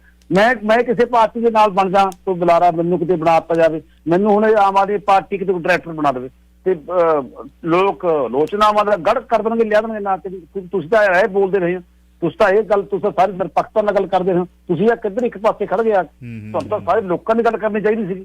ਤੁਸੀਂ ਤਾਂ ਲੋਕ ਪੱਖ ਦੇ ਪੱਤਰਕਾਰ ਦੀ ਗੱਲ ਕਰਦੇ ਰਹੇ ਹੋ, ਤੁਸੀਂ ਸਰਕਾਰ ਦੇ ਪੱਖ 'ਚ ਖੜ ਗਏ ਆਗੇ। ਇਹ ਆਲੋਚਨਾ ਇਹ ਸੁਭਾਵਕ ਆ ਹੋਣੀ ਆਲੋਚਨਾ ਚਾਵਲਾ ਸਾਹਿਬ। ਇਸ ਨੂੰ ਉੱਪਰ ਰੋਕ ਵੀ ਨਹੀਂ ਸਕਦੇ ਤੇ ਨਾ ਬਲਤੇਜ ਪੰਨੂ ਨੂੰ ਇਹਦਾ ਕੋਈ ਜਵਾਬ ਦੇ ਸਕਦੇ ਆ ਜੀ। ਕਿਉਂਕਿ ਇਹਦਾ ਜਵਾਬ ਕੋਈ ਹੈ ਵੀ ਨਹੀਂਗਾ। ਜਿਹੜਾ ਲੋਕ ਪੱਖ ਦਾ ਪੱਤਰਕਾਰ ਨਾ ਸਰਕਾਰੀ ਪੱਖ ਦੇ ਵਿੱਚ ਖੜ ਜਾ ਕੇ ਨਾ, ਤੇ ਉਸ ਟਾਈਮ ਆਲੋਚਨਾ ਹੁੰਦੀ ਵਾ ਤੇ ਇਹਦੇ ਵਿੱਚ ਕੋਈ ਹਾਂ ਹੁਣ ਸਰਕਾਰ ਦਾ ਬੰਦਾ ਹੁਣ ਲੋਕ ਪੱਖ ਦੇ ਫੈਸਲੇ ਸਰਕਾਰ ਦੇ ਵਿੱਚ ਬਹਿ ਕੇ ਉਹ ਕਰਵਾ ਸਕਦੇ ਆ। ਹੁਣ ਉਹਨਾਂ ਦੇ ਹੱਥ 'ਚ ਆ। ਜਿਹੜੀਆਂ ਪਹਿਲਾਂ ਆਲੋਚਨਾਵਾਂ ਕਰਦੇ ਰਹੇ ਹਾਂ ਅਸੀਂ ਸਰਕਾਰ ਦੀਆਂ, ਉਹ ਆਲੋਚਨਾਵਾਂ ਸਾਡੀਆਂ ਨਾ ਹੋਣ, ਅਸੀਂ ਲੋਕ ਪੱਖ ਦੇ ਕੰਮ ਸਰਕਾਰ ਦੇ ਵਿੱਚ ਬਹਿ ਕੇ ਕਰਵਾ ਸਕਦੇ ਹਾਂ। ਜੇ ਪੰਨੂ ਸਾਹਿਬ ਚਾਹੁਣ ਤਾਂ ਵਧੀਆ ਗੱਲ ਇੱਥੇ ਵੱਧ ਸਕਦੀ ਆ। ਜੇ ਚਾਹੁਣਗੇ ਵੀ, ਉਹ ਕਿਵੇਂ ਚਾਹੁਣਗੇ? Voice of city 1320 AM Chawla news network Toronto. ਮੈਂ ਤੁਹਾਨੂੰ ਇਹ ਵੀ ਦੱਸ ਦਵਾਂ ਕਿ ਬਲਤੇਜ ਪੰਨੂ ਨੂੰ ਇਸ ਪ੍ਰੋਗਰਾਮ ਦੇ ਵਿੱਚ ਬੋਲਣ ਵਾਸਤੇ ਬੜੀ ਵੱਡੀ ਰਾਜਨੀਤੀ ਹੋਈ ਰੰਗਲਾ ਪੰਜਾਬ ਚੋਂ ਬੰਦ ਕਰਾਉਣ ਲਈ। ਵੱਡੀ ਰਾਜਨੀਤੀ, ਬਹੁਤ ਤਗੜੇ ਰਾਜਨੀਤਿਕ ਦਬਾਅ ਦੇ ਨਾਲ ਉਹਨੂੰ ਇੱਥੋਂ ਬੰਦ ਕਰਾਇਆ ਤੇ ਮੈਂ ਸਟੇਸ਼ਨ ਵਾਲਿਆਂ ਨਾਲ ਆਡਾ ਲਿਆ ਸੀ ਵੀ ਜੇ ਨਹੀਂ ਤੇ ਕਿਤੇ ਵੀ ਨਹੀਂ, ਸਵੇਰ ਤੋਂ ਲੈ ਕੇ ਸ਼ਾਮ ਤੱਕ ਕਰਨੀ, ਫਿਰ ਕਿਤੇ ਵੀ। ਬੜੀ ਵੱਡੀ ਰਾਜਨੀਤੀ ਹੋਈ। ਚਲੋ ਉਹਨੂੰ ਛੱਡਦੇ ਹੋਏ, ਉਹਨੂੰ ਛੱਡਦੇ ਹੋ। ਬੇਬਾਕ, ਮੈਂ ਬੇਬਾਕ ਆ ਤੇ ਮੈਂ ਬੇਬਾਕ ਬੋਲਣ ਵਾਲੇ ਨੂੰ ਲਾਈਕ ਕਰਦਾ, ਲਵ ਕਰਦਾ। ਜਿੱਦਣ ਜਿਹੜੀ ਤੁਸੀਂ ਕੇਸ ਦੀ ਗੱਲ ਕੀਤੀ ਹੈ, ਉਸ ਕੇਸ ਦੇ ਤੇ ਜਦੋਂ ਉਹਨਾਂ ਦੇ ਹੱਕ ਦੇ ਵਿੱਚ ਇੱਥੇ ਇਕੱਠ ਹੋਇਆ ਸੀ, ਲੱਤਾਂ ਕੰਬਦੀਆਂ ਸੀ ਲੋਕਾਂ ਦੀਆਂ ਸਟੇਜ ਤੇ ਚੜਨ ਤੋਂ, ਤੇ ਰੰਗਲਾ ਪੰਜਾਬ ਨੇ ਖੜ ਕੇ ਉੱਥੇ ਥਾਂ ਦੇ ਉੱਤੇ ਤੇ ਪੂਰਾ ਡਟ ਕੇ ਇਹਦਾ ਸਾਥ ਦਿੱਤਾ ਸੀਗਾ ਵੀ ਗਲਤ ਹੋ ਰਿਹਾ, ਸਰਕਾਰ ਧੱਕਾ ਕਰ ਰਹੀ ਹੈ, ਏਦਾਂ ਪੱਤਰਕਾਰਾਂ ਦੇ ਨਾਲ ਨਹੀਂ ਕੀਤਾ ਜਾਣਾ ਚਾਹੀਦਾ। ਡਟ ਕੇ ਖਲੋਤੇ ਸਾਂ। ਬੇਬਾਕ ਬੋਲਣ ਵਾਲਾ, ਚਾਹੇ ਬਲਤੇਜ ਪੰਨੂ ਹੋਵੇ, ਚਾਹੇ ਅਕੀਦਾ ਸਾਹਿਬ ਹੋਵੇ, ਪੱਟੀ ਸਾਹਿਬ ਹੋਣ, ਚਾਹੇ ਕੋਈ ਵੀ ਹੋਵੇ, ਬੇਬਾਕ ਨੂੰ ਬੇਬਾਕ ਨਹੀਂ ਲਾਈਕ ਕਰੂਗਾ ਤੇ ਕੌਣ ਲਾਈਕ ਕਰੂਗਾ? ਮੇਰਾ ਤਾਂ ਸਵਾਲ ਇਹ ਹੈ ਜਿਹੜਾ ਵਿਰੋਧ ਕਰਦੇ ਨੇ ਵੀ ਠੀਕ ਹੈ ਜੇ ਪੱਤਰਕਾਰ ਤੇ ਪੱਤਰਕਾਰ ਹੋਰ ਕਿੰਨੇ ਸੀ? ਮੈਂ ਤਾਂ ਉਹ ਵੀ ਗੱਲ ਕੀਤੀ ਹੈ ਨਾਲ, ਪੱਤਰਕਾਰ ਤਾਂ ਹੋਰ ਵੀ ਸੀ। ਰਾਜ ਸਭਾ ਦੇ ਮੈਂਬਰ ਤੱਕ ਕਿਹੜੇ ਭਾਰਤ ਚੋਂ ਕੱਢ ਲਓ, ਕਿੰਨੇ ਪੱਤਰਕਾਰ, ਕੁਲਦੀਪ ਨਈਅਰ ਉੱਥੋਂ ਹੀ ਲੈ ਲਓ, ਚਲੋ ਤੁਸੀਂ, ਉਹ ਪੱਤਰਕਾਰ ਨਹੀਂ ਸੀ ਤੇ ਫਿਰ ਉਹ ਕੀ ਕੁਝ ਨਹੀਂ ਲਿਆ ਉਹਨੇ, ਦੱਸੋ ਮੈਨੂੰ। ਉਹਨਾਂ ਦੀ ਪੱਤਰਕਾਰੀ ਦੇ ਵਿੱਚ ਨਾ ਜੀ ਪਹਿਲਾਂ ਵੀ ਸਪਸ਼ਟ ਹੁੰਦਾ ਸੀ, ਪੱਖ ਨਿਰਪੱਖ ਜੋ ਹੁੰਦਾ ਸੀਗਾ ਉਹਨਾਂ ਦੀ। ਤੁਸੀਂ ਨਾ ਨਹੀਂ ਇੱਥੇ ਹੈ ਨਹੀਂ, ਅੱਛਾ ਨਹੀਂ, ਚਲੋ ਮੇਰੇ ਸਤਿਕਾਰਯੋਗ ਨੇ ਬਲਤੇਜ ਪੰਨੂ ਸਾਹਿਬ, ਤੇ ਕੀ ਬਲਤੇਜ ਪੰਨੂ ਦੀ ਸਾਰੀ ਪੱਤਰਕਾਰੀ ਨਿਰਪੱਖ ਰਹੀ? ਨਹੀਂ, ਜਿਹੜਾ ਆਪਾਂ ਸ਼ੁਰੂ ਚ ਉਹਦਾ ਸਟਾਈਲ ਮੈਂ ਸਹਿਜ ਕਰਦਾ, ਮੈਂ ਕਹਿੰਦਾ ਜੀ ਮੇਰੇ ਆਪਣੇ ਸਾਡੇ ਹੀ ਸ਼ੋਅ ਦੇ ਵਿੱਚ ਰੇਡੀਓ ਪ੍ਰੋਗਰਾਮ ਤੇ ਸਾਡੀਆਂ ਤਾਰਾਂ ਖਿੰਦੀਆਂ ਰਹੀਆਂ ਨੇ, ਸਾਡੀਆਂ ਤਾਰਾਂ ਖਿੰਦੀਆਂ ਰਹੀਆਂ ਨੇ। ਹਾਲਾਂਕਿ ਹਰ ਹਫ਼ਤੇ ਉਹਨਾਂ ਨੇ ਆਉਣਾ, ਸ਼੍ਰੀ ਪੰਨੂ ਸਾਹਿਬ ਨੇ ਆਉਣਾ, ਪਰ ਤਾਰਾਂ ਖਿੰਦੀਆਂ ਸੀ। ਤੁਸੀਂ ਕਿਸੇ ਨੂੰ ਵੀ ਨਹੀਂ, ਆਪਾਂ ਨੂੰ ਵੀ ਨਹੀਂ ਕਿਹਾ ਤੇ ਨਿਰਪੱਖ, ਕੋਈ ਵੀ ਕਿਸੇ ਦੀ ਨਿਗਾਹ 'ਚ ਅਸੀਂ ਨਿਰਪੱਖ ਹਾਂ, ਕਿਸੇ ਦੀ ਨਿਗਾਹ 'ਚ ਨਹੀਂ ਨਿਰਪੱਖ। ਇਹ ਸਾਡੀ ਸੋਚ ਆ। ਬੜੀ ਆਲੋਚਨਾ ਕਰਦੇ ਲੋਕ। ਜੇ ਆਪਾਂ ਸ਼੍ਰੋਮਣੀ ਅਕਾਲੀ ਦਲ ਦੀ ਆਲੋਚਨਾ ਕਰਾਂਗੇ ਤਾਂ ਸ਼੍ਰੋਮਣੀ ਅਕਾਲੀ ਦਲ ਕਹਿਣਗੇ ਤਾਂ ਨਿਰਪੱਖ ਨਹੀਂ। ਬਸ ਮੈਂ ਤਾਂ ਕਹਿੰਦੇ ਆ ਜਦੋਂ ਅਕਾਲੀ ਦਲ ਦਾ ਰਾਜ ਹੁੰਦਾ ਸੀ, ਕਾਂਗਰਸੀ ਰਾਤ ਨੂੰ 2 ਘੰਟੇ ਆਪਣੇ ਪ੍ਰੋਗਰਾਮ ਹੁੰਦਾ ਸੀ, ਕੋਈ ਪੰਜਾਬੀ, ਹਿੰਦੀ, ਉਰਦੂ ਕੋਈ ਚੱਲਦਾ ਨਹੀਂ ਸੀ, ਤੇ ਕਾਂਗਰਸੀ ਰਾਤ ਨੂੰ ਫੋਨ ਕਰਕੇ ਕਹਿੰਦੇ ਹੁੰਦੇ ਯਾਰ ਨਜ਼ਾਰਾ ਆ ਗਿਆ ਖਬਰਾਂ ਸੁਣਨ ਦਾ ਚਾਵਲਾ ਜੀ। ਕਿਉਂਕਿ ਦੂਜਾ ਪੱਖ ਸੁਣਨ ਨੂੰ ਮਿਲ ਗਿਆ। ਤੇ ਜਿਹੜਾ ਜਦੋਂ ਕਾਂਗਰਸ ਦਾ ਰਾਜ ਹੁੰਦਾ ਸੀ ਵੀ ਅਕਾਲੀ ਕਹਿੰਦੇ ਹੁੰਦੇ ਸੀ ਵਾਹ ਭਾਊ ਨਜ਼ਾਰਾ ਲਿਆਤਾ ਜੀ, ਸਹੀ ਖਬਰ ਸੁਣਾਈ। ਤੇ ਬੈਠੇ ਸਾਰੇ ਜਾਣੇ ਇੱਕੋ ਥਾਂ ਦੇ ਟੇਬਲ ਤੇ ਹੁੰਦੇ ਸੀ, ਅਕਾਲੀ ਵੀ ਤੇ ਕਾਂਗਰਸੀ ਵੀ। ਮੈਂ ਅੱਖਾਂ ਨਾਲ ਵੇਖੇ ਪਿਆਲੇ ਟਕਰਾਉਂਦੇ। ਖੈਰ ਆਓ ਆਪਾਂ ਸਵਾਲ ਜਵਾਬ ਕਰ ਲਈਏ। ਕਾਲਰ ਨੇ ਸਾਡੇ ਨਾਲ। ਵੈਲਕਮ ਜੀ। ਹਾਂਜੀ ਬਲਰਾਜ ਜੀ, ਸਤਿ ਸ਼੍ਰੀ ਅਕਾਲ। ਹਜ਼ਾਰਾ ਸਿੰਘ ਬੋਲਦਾ ਜੀ। ਕਿੱਦਾਂ ਸਭ ਨੂੰ ਸਤਿ ਸ਼੍ਰੀ ਅਕਾਲ। ਕੀ ਹਾਲ ਚਾਲ ਹੋ ਜੀ? ਪੁਰਾਣੇ ਲਿਸਨਰ ਵੀ ਆ ਗਏ ਤੇ ਸਿੰਘ ਵਸਾਉਣ ਵਾਲੇ ਵੀ ਆ ਗਏ ਸਾਡੇ ਨਾਲ। ਗੱਲ ਏਦਾਂ ਸੀ ਵੀ ਤੁਸੀਂ ਹੁਣ ਬਲਤੇਜ ਪੰਨੂ ਦੀ ਗੱਲ ਕਰ ਰਹੇ ਸੀਗੇ। ਲੋਕਾਂ ਨੇ ਜੀ ਕਹਿਣ ਦਾ ਮਤਲਬ ਜੋ ਮਰਜ਼ੀ ਕਹੀ ਜਾਣ, ਪਰ ਇੱਕ ਗੱਲ ਹੈਗੀ ਵੀ ਪੋਲੀਟਿਕਸ ਦੇ ਵਿੱਚ ਜਾਂ ਇਹਦੇ ਵਿੱਚ ਦੋ ਖੇਤਰਾਂ ਦੇ ਪ੍ਰੋਫੈਸ਼ਨਲ ਜਿਹੜੇ ਹੈਗੇ ਨੇ ਉਹ ਹਮੇਸ਼ਾ ਹੀ ਪਾਰਟੀਸਪੇਟ ਕਰਦੇ ਨੇ, ਆਉਂਦੇ ਨੇ, ਉਹਨਾਂ ਦੀਆਂ ਅਪਾਇੰਟਮੈਂਟਸ ਹੁੰਦੀਆਂ ਨੇ। ਇੱਕ ਤਾਂ ਲੋਅਰ ਤੇ ਦੂਜੇ ਪੱਤਰਕਾਰ। ਆਪਣੇ CBC ਦੀ ਪੱਤਰਕਾਰ ਸੀ ਬੀਬੀ ਮਿਸ਼ਲ, ਉਹਨੂੰ ਕੈਨੇਡਾ ਦਾ ਗਵਰਨਰ ਜਨਰਲ ਬਣਾਤਾ। ਮਾਈਕ ਡਫੀ ਸੀਗਾ ਆਪਣਾ ਇੱਥੇ ਰਿਪੋਰਟਰ ਟੋਰਾਂਟੋ, ਉੱਥੇ ਆਪਣੇ ਪਾਰਲੀਮੈਂਟ ਹੈਲਥ ਤੋਂ, ਉਹਨੂੰ ਸੈਨੇਟਰ ਬਣਾਤਾ। ਇੱਥੇ ਸਾਡੇ ਚੋਣਾਂ ਲੜਦੇ ਨੇ ਪੱਤਰਕਾਰ।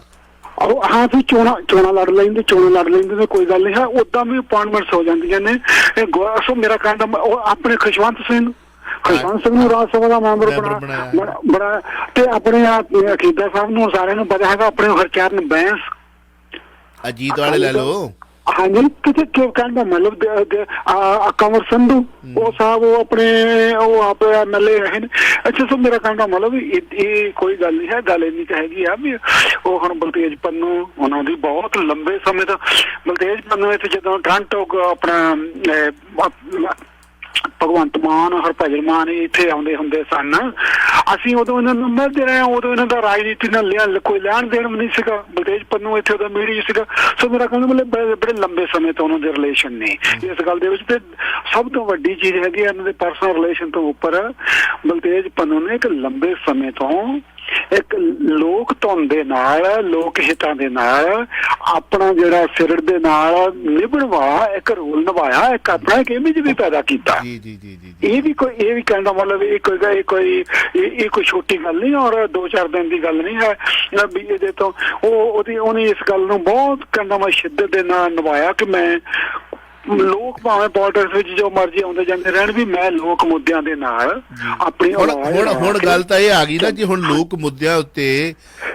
ਮੁੱਦਿਆਂ ਉੱਤੇ ਬਲਤੇਜ ਪੰਨੂ ਦਾ ਪੱਖ ਜਿਹੜਾ ਉਹ ਵੇਖਣ ਵਾਲਾ ਹੋਊਗਾ ਕਿ ਹੁਣ ਇਸ ਅਹੁਦੇ ਤੇ ਬਹਿ ਕੇ ਕੀ ਕਰਦੇ ਨੇ ਨਾ। ਸਵਾਲ ਤੇ ਆ ਉੱਠ ਰਿਹਾ, ਲੋਕ ਉਹ ਸਵਾਲ। ਅੱਛਾ, ਉਹ ਸਵਾਲ ਜਿਹੜਾ ਹੈਗਾ ਜੀ ਆਪਣੇ ਉਠਾਉਣ ਵਾਲਿਆਂ ਨੇ ਉਠਾ ਲੈਣਾ, ਉਹਨਾਂ ਨੇ ਆਪਣੇ ਕਹਿਣਾ। ਪਰ ਇੰਨੀ ਗੱਲ ਜ਼ਰੂਰ ਹੈਗੀ ਆ, ਸਭ ਇਹ ਗੱਲ ਇਹ ਵੀ ਇੱਕ ਅਸੂਲੀ ਗੱਲ ਆ ਕਿ ਜਦੋਂ ਤੁਸੀਂ ਕਿਸੇ ਧਿਰ ਦੇ ਨਾਲ ਜੁੜਦੇ ਹੋ ਨਾ, ਉਦੋਂ ਤੁਹਾਡੇ ਤੇ ਕੁਛ ਨਾ ਕੁਛ ਬੰਦਿਸ਼ਾਂ ਉਸ ਜਥੇਬੰਦੀ ਦੀ ਜਾਂ ਉਹ ਸਰਕਾਰ ਦੇ ਡਿਸਪਲਿਨ ਦੀਆਂ ਲੱਗ ਜਾਂਦੀਆਂ। ਮਿਹਰਬਾਨੀ, so nice sir, thank you, so nice, thank you.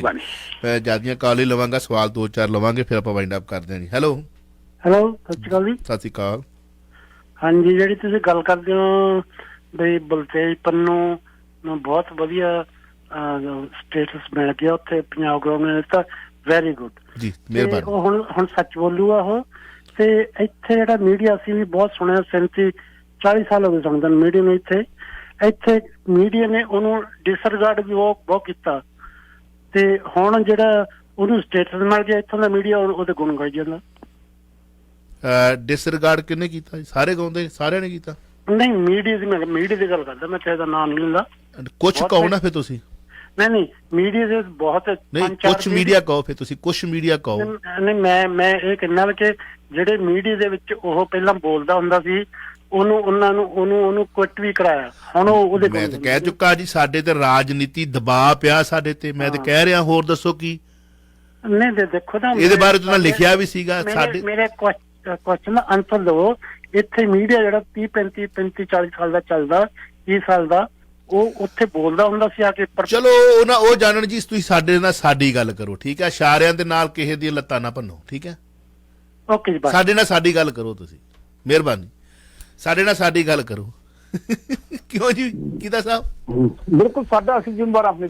ਉਹ ਜਿਹੜੇ ਉਹਦੇ ਗੁਣ ਗਾਉਂਦੇ ਨੇ, ਉਹ ਜਿਹੜਾ ਜਿਹਨੇ ਭੰਨਿਆ ਜਾਂ ਨਹੀਂ ਭੰਨਿਆ, ਜੇ ਹੁਣ ਉਹ ਕਿਹੜਾ ਨਿਆਣਾ ਵਾ। ਜੇ ਹੁਣ ਇੱਥੇ ਨਿਆਣਤਾ ਹੀ ਕਰੂਗਾ ਤੇ ਦਾ ਮਤਲਬ ਮੈਂ ਉਹਨੂੰ ਇਸ ਕਾਬਲ ਹੀ ਨਹੀਂ ਸਮਝੂਗਾ। ਕਿਉਂ ਜੀ? ਬਿਲਕੁਲ। ਜੇ ਉਹਨਾਂ ਨੇ ਵੀ ਸੁਣਿਆ ਹੀ ਹੋਊਗਾ ਵੀ ਮੇਰੀ ਕੋਈ ਭੰਡੀ ਕਰਦਾ, ਆ ਖਬਰ ਨਹੀਂ ਜਾਣੀ, ਚੱਲ ਜਾਣੀ ਤੁਸੀਂ ਕੀ ਬੋਲ ਕੇ ਗਏ, ਕੀ ਨਹੀਂ ਬੋਲ ਕੇ ਗਏ, ਮੈਂ ਕੀ ਬੋਲ ਰਿਹਾ, ਕੀ ਨਹੀਂ ਬੋਲ ਰਿਹਾ। ਅਗਲੀ ਕਾਲ ਪਲੀਜ਼, ਲਾਸਟ ਕਾਲ। ਉਹ ਪੂਰਾ ਸਟੇਟ ਇਸ ਟਾਈਮ ਪੰਨੂ ਜਿਹੜਾ ਹੈਗਾ ਨਾ, ਅੰਤਰਰਾਸ਼ਟਰੀ ਮੀਡੀਆ, ਪੰਜਾਬੀ ਮੀਡੀਆ ਦੀ ਵੀ ਉਹ ਗੱਲ ਪੂਰੀ ਸੋਚੀ ਤਰ੍ਹਾਂ ਦੇਖਦਾ ਉਹ।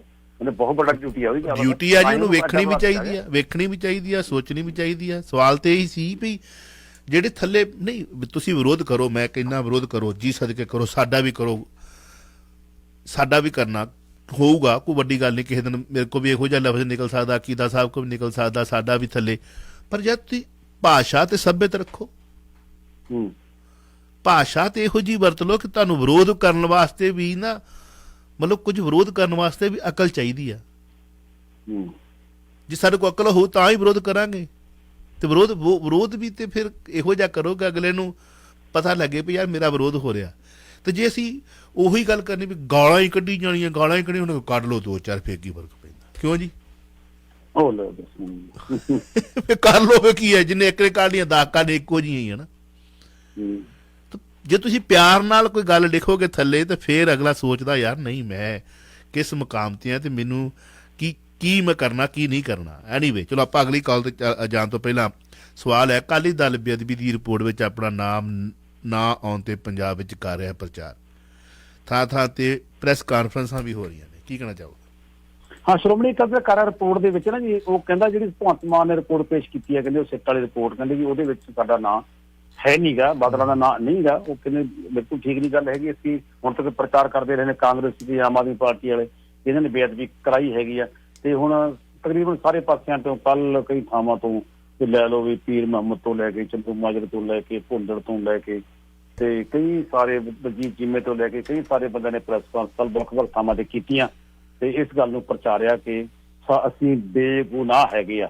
ਆਮ ਆਦਮੀ ਪਾਰਟੀ ਦੇ ਮਨਵਿੰਦਰ ਸਿੰਘ ਕੰਗ ਕਹਿੰਦੇ ਆ ਕਿ ਉਹ ਕਿਵੇਂ ਹੋ ਸਕਦਾ ਕਲੀਨ ਚਿੱਟ ਮਿਲ ਗਈ, ਉਹ ਹੈਗੇ ਨੇ ਵਿੱਚ, ਉਹ ਕਿਵੇਂ ਬਾਹਰ ਹੋ ਸਕਦੇ ਆ? ਇਹ ਉਹ ਇੱਕ ਰਿਪੋਰਟ ਦੇ ਹਿੱਸੇ ਹੁੰਦੇ ਆ। ਹਾਂ, ਇੱਕ ਕਹਿੰਦਾ ਵੀ ਇੱਕੋ ਰਿਪੋਰਟ ਦਾ ਹਿੱਸਾ ਇੱਕੋ ਬਣ ਗਿਆ, ਹੋਰ ਹਿੱਸੇ ਵੀ ਹੈਗੇ ਨੇ। ਇਹਨੂੰ ਪ੍ਰਚਾਰਨਾ ਗਲਤ ਹੈਗਾ। ਤੇ ਦੂਜੀ ਗੱਲ ਇਹ ਆ, ਚਾਵਲਾ ਸਾਹਿਬ ਆਪਾਂ ਉਹਨੂੰ ਕਿਵੇਂ ਸ਼੍ਰੋਮਣੀ ਅਕਾਲੀ ਦਲ ਰਿਮੂਵ ਕਰ ਸਕਦਾ ਉਹਦੇ ਵਿੱਚੋਂ, ਕਿ ਉਹ ਸੁਖਬੀਰ ਬਾਦਲ ਗ੍ਰਹਿ ਮੰਤਰੀ ਸੀਗੇ, ਪ੍ਰਕਾਸ਼ ਸਿੰਘ ਬਾਦਲ ਮੁੱਖ ਮੰਤਰੀ ਸੀਗੇ, ਤੇ ਸੁਮੇਧ ਸੈਣੀ DGP ਸੀਗਾ, ਤੇ ਉੱਥੇ ਅਮਰਨਗਰ ਬਾਰੇ ਗਏ ਨੇ, ਤੇ ਉੱਥੇ ਪ੍ਰੋਟੈਸਟ ਹੋਇਆ, ਤੇ ਗੁਰਦੁਆਰਾ ਸਾਹਿਬ ਦੇ ਵਿੱਚੋਂ ਚੁੱਕਿਆ ਗਿਆ ਸੀ ਗੁਰੂ ਗ੍ਰੰਥ ਸਾਹਿਬ, ਚੋਰੀ ਹੋਏ ਨੇ, ਤੇ ਬੇਅਦਬੀ ਹੋਈ ਆ, ਧਰਨਾ ਹੋਇਆ, ਗੋਲੀਆਂ ਚੱਲੀਆਂ, 2 ਸਿੰਘ ਸ਼ਹੀਦ ਹੋ ਗਏ, ਤੇ ਅਣਪਛਾਤੀ ਪੁਲਿਸ ਦੇ ਕੇਸ ਦਰਜ ਹੋ ਗਿਆ, ਤੇ ਗੋਲੀਆਂ ਟੈਂਪਰ ਹੋ ਗਈਆਂ, ਮਾਮਲਾ ਉੱਥੇ ਦਾ ਉੱਥੇ ਖੜਾ। ਇਹਨੂੰ ਕੌਣ ਭੁੱਲ ਸਕਦਾ? ਸਰਸੇ ਵਾਲੇ ਨੂੰ ਮਾਫੀ ਕਿਹਨੂੰ ਦਵਾਈ ਸੀਗੀ? ਹੁਣ ਕਹਿੰਦੇ ਸਰਸੇ ਵਾਲਿਆਂ ਨੇ ਕੀਤਾ ਜੀ ਸਾਰਾ ਕੰਮ, ਕੱਲ ਇਹ ਕਹਿੰਦੇ ਸੀ ਸਰਸੇ ਵਾਲੇ ਨੇ, ਕਹਿੰਦੇ ਫਿਰ ਸਰਸੇ ਵਾਲੇ ਮਾਫੀ ਦੇਣ ਵਾਲੇ ਕੌਣ ਸੀਗੇ? ਸਰਸੇ ਵਾਲੇ ਤੋਂ ਵੋਟਾਂ ਕਿਹਨੇ ਮੰਗੀਆਂ? ਸਰਸੇ ਵਾਲਿਆਂ ਨੇ ਵੋਟਾਂ ਪਾਉਣ ਦਾ ਕਿਸ ਪਾਰਟੀ ਮਤਲਬ ਐਲਾਨ ਕੀਤਾ ਸੀਗਾ? ਇਹ ਬਹੁਤ ਸਾਰੇ ਸਵਾਲ ਨੇ, ਇਸ ਤੋਂ ਬਚ ਨਹੀਂ ਸਕਦੇ ਸ਼੍ਰੋਮਣੀ ਅਕਾਲੀ ਦਲ ਵਾਲੇ ਵੀ ਅਸੀਂ ਹੈ ਨਹੀਂ ਬੇਅਦਬੀ ਦੇ ਵਿੱਚ। ਤਾਂ ਇਹ ਕੌਣ ਕਹਿੰਦਾ ਜੀ ਸ਼ਰੇਆਮ ਕੋਈ ਆਪ ਚਲਾਈ ਹੈ ਸੁਖਬੀਰ ਬਾਦਲ ਨੇ? ਸ਼ਰੇਆਮ ਬੇਅਦਬੀ ਸੁਖਬੀਰ ਬਾਦਲ ਨੇ ਆਪ ਪਰਚੇ ਪਾੜੇ ਨੇ, ਉਹ ਤਾਂ ਕਹਿੰਦੇ ਨਹੀਂ ਕੋਈ। ਸੁਖਬੀਰ ਬਾਦਲ ਦੀ ਸਰਕਾਰ ਸੀਗੀ, ਸਰਕਾਰ ਮੌਕੇ ਇਹ ਕੰਮ ਹੋਇਆ। ਉਹਨਾਂ ਨੂੰ ਗੁਰੂ ਗ੍ਰੰਥ ਸਾਹਿਬ ਦੀ ਗੱਲ ਕਰਨੀ ਚਾਹੀਦੀ ਸੀਗੀ, ਆਪਣੀ ਵੋਟਾਂ ਦੀ ਗੱਲ ਨਹੀਂ ਕਰਨੀ ਚਾਹੀਦੀ ਸੀਗੀ। ਗੱਲ ਉੱਥੇ ਸਮਝੀ ਜਾਵੇ।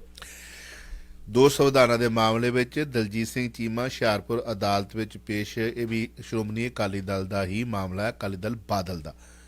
ਕਾਲਰ ਨੇ ਮੇਰੇ ਨਾਲ, ਵੈਲਕਮ ਜੀ। ਹੈਲੋ, ਹਾਂਜੀ, ਸਤਿ ਸ੍ਰੀ ਅਕਾਲ ਜੀ ਦੋਨਾਂ ਵੀਰਾਂ ਨੂੰ। ਸਤਿ ਸ੍ਰੀ ਅਕਾਲ ਮਾਮੂ ਜੀ।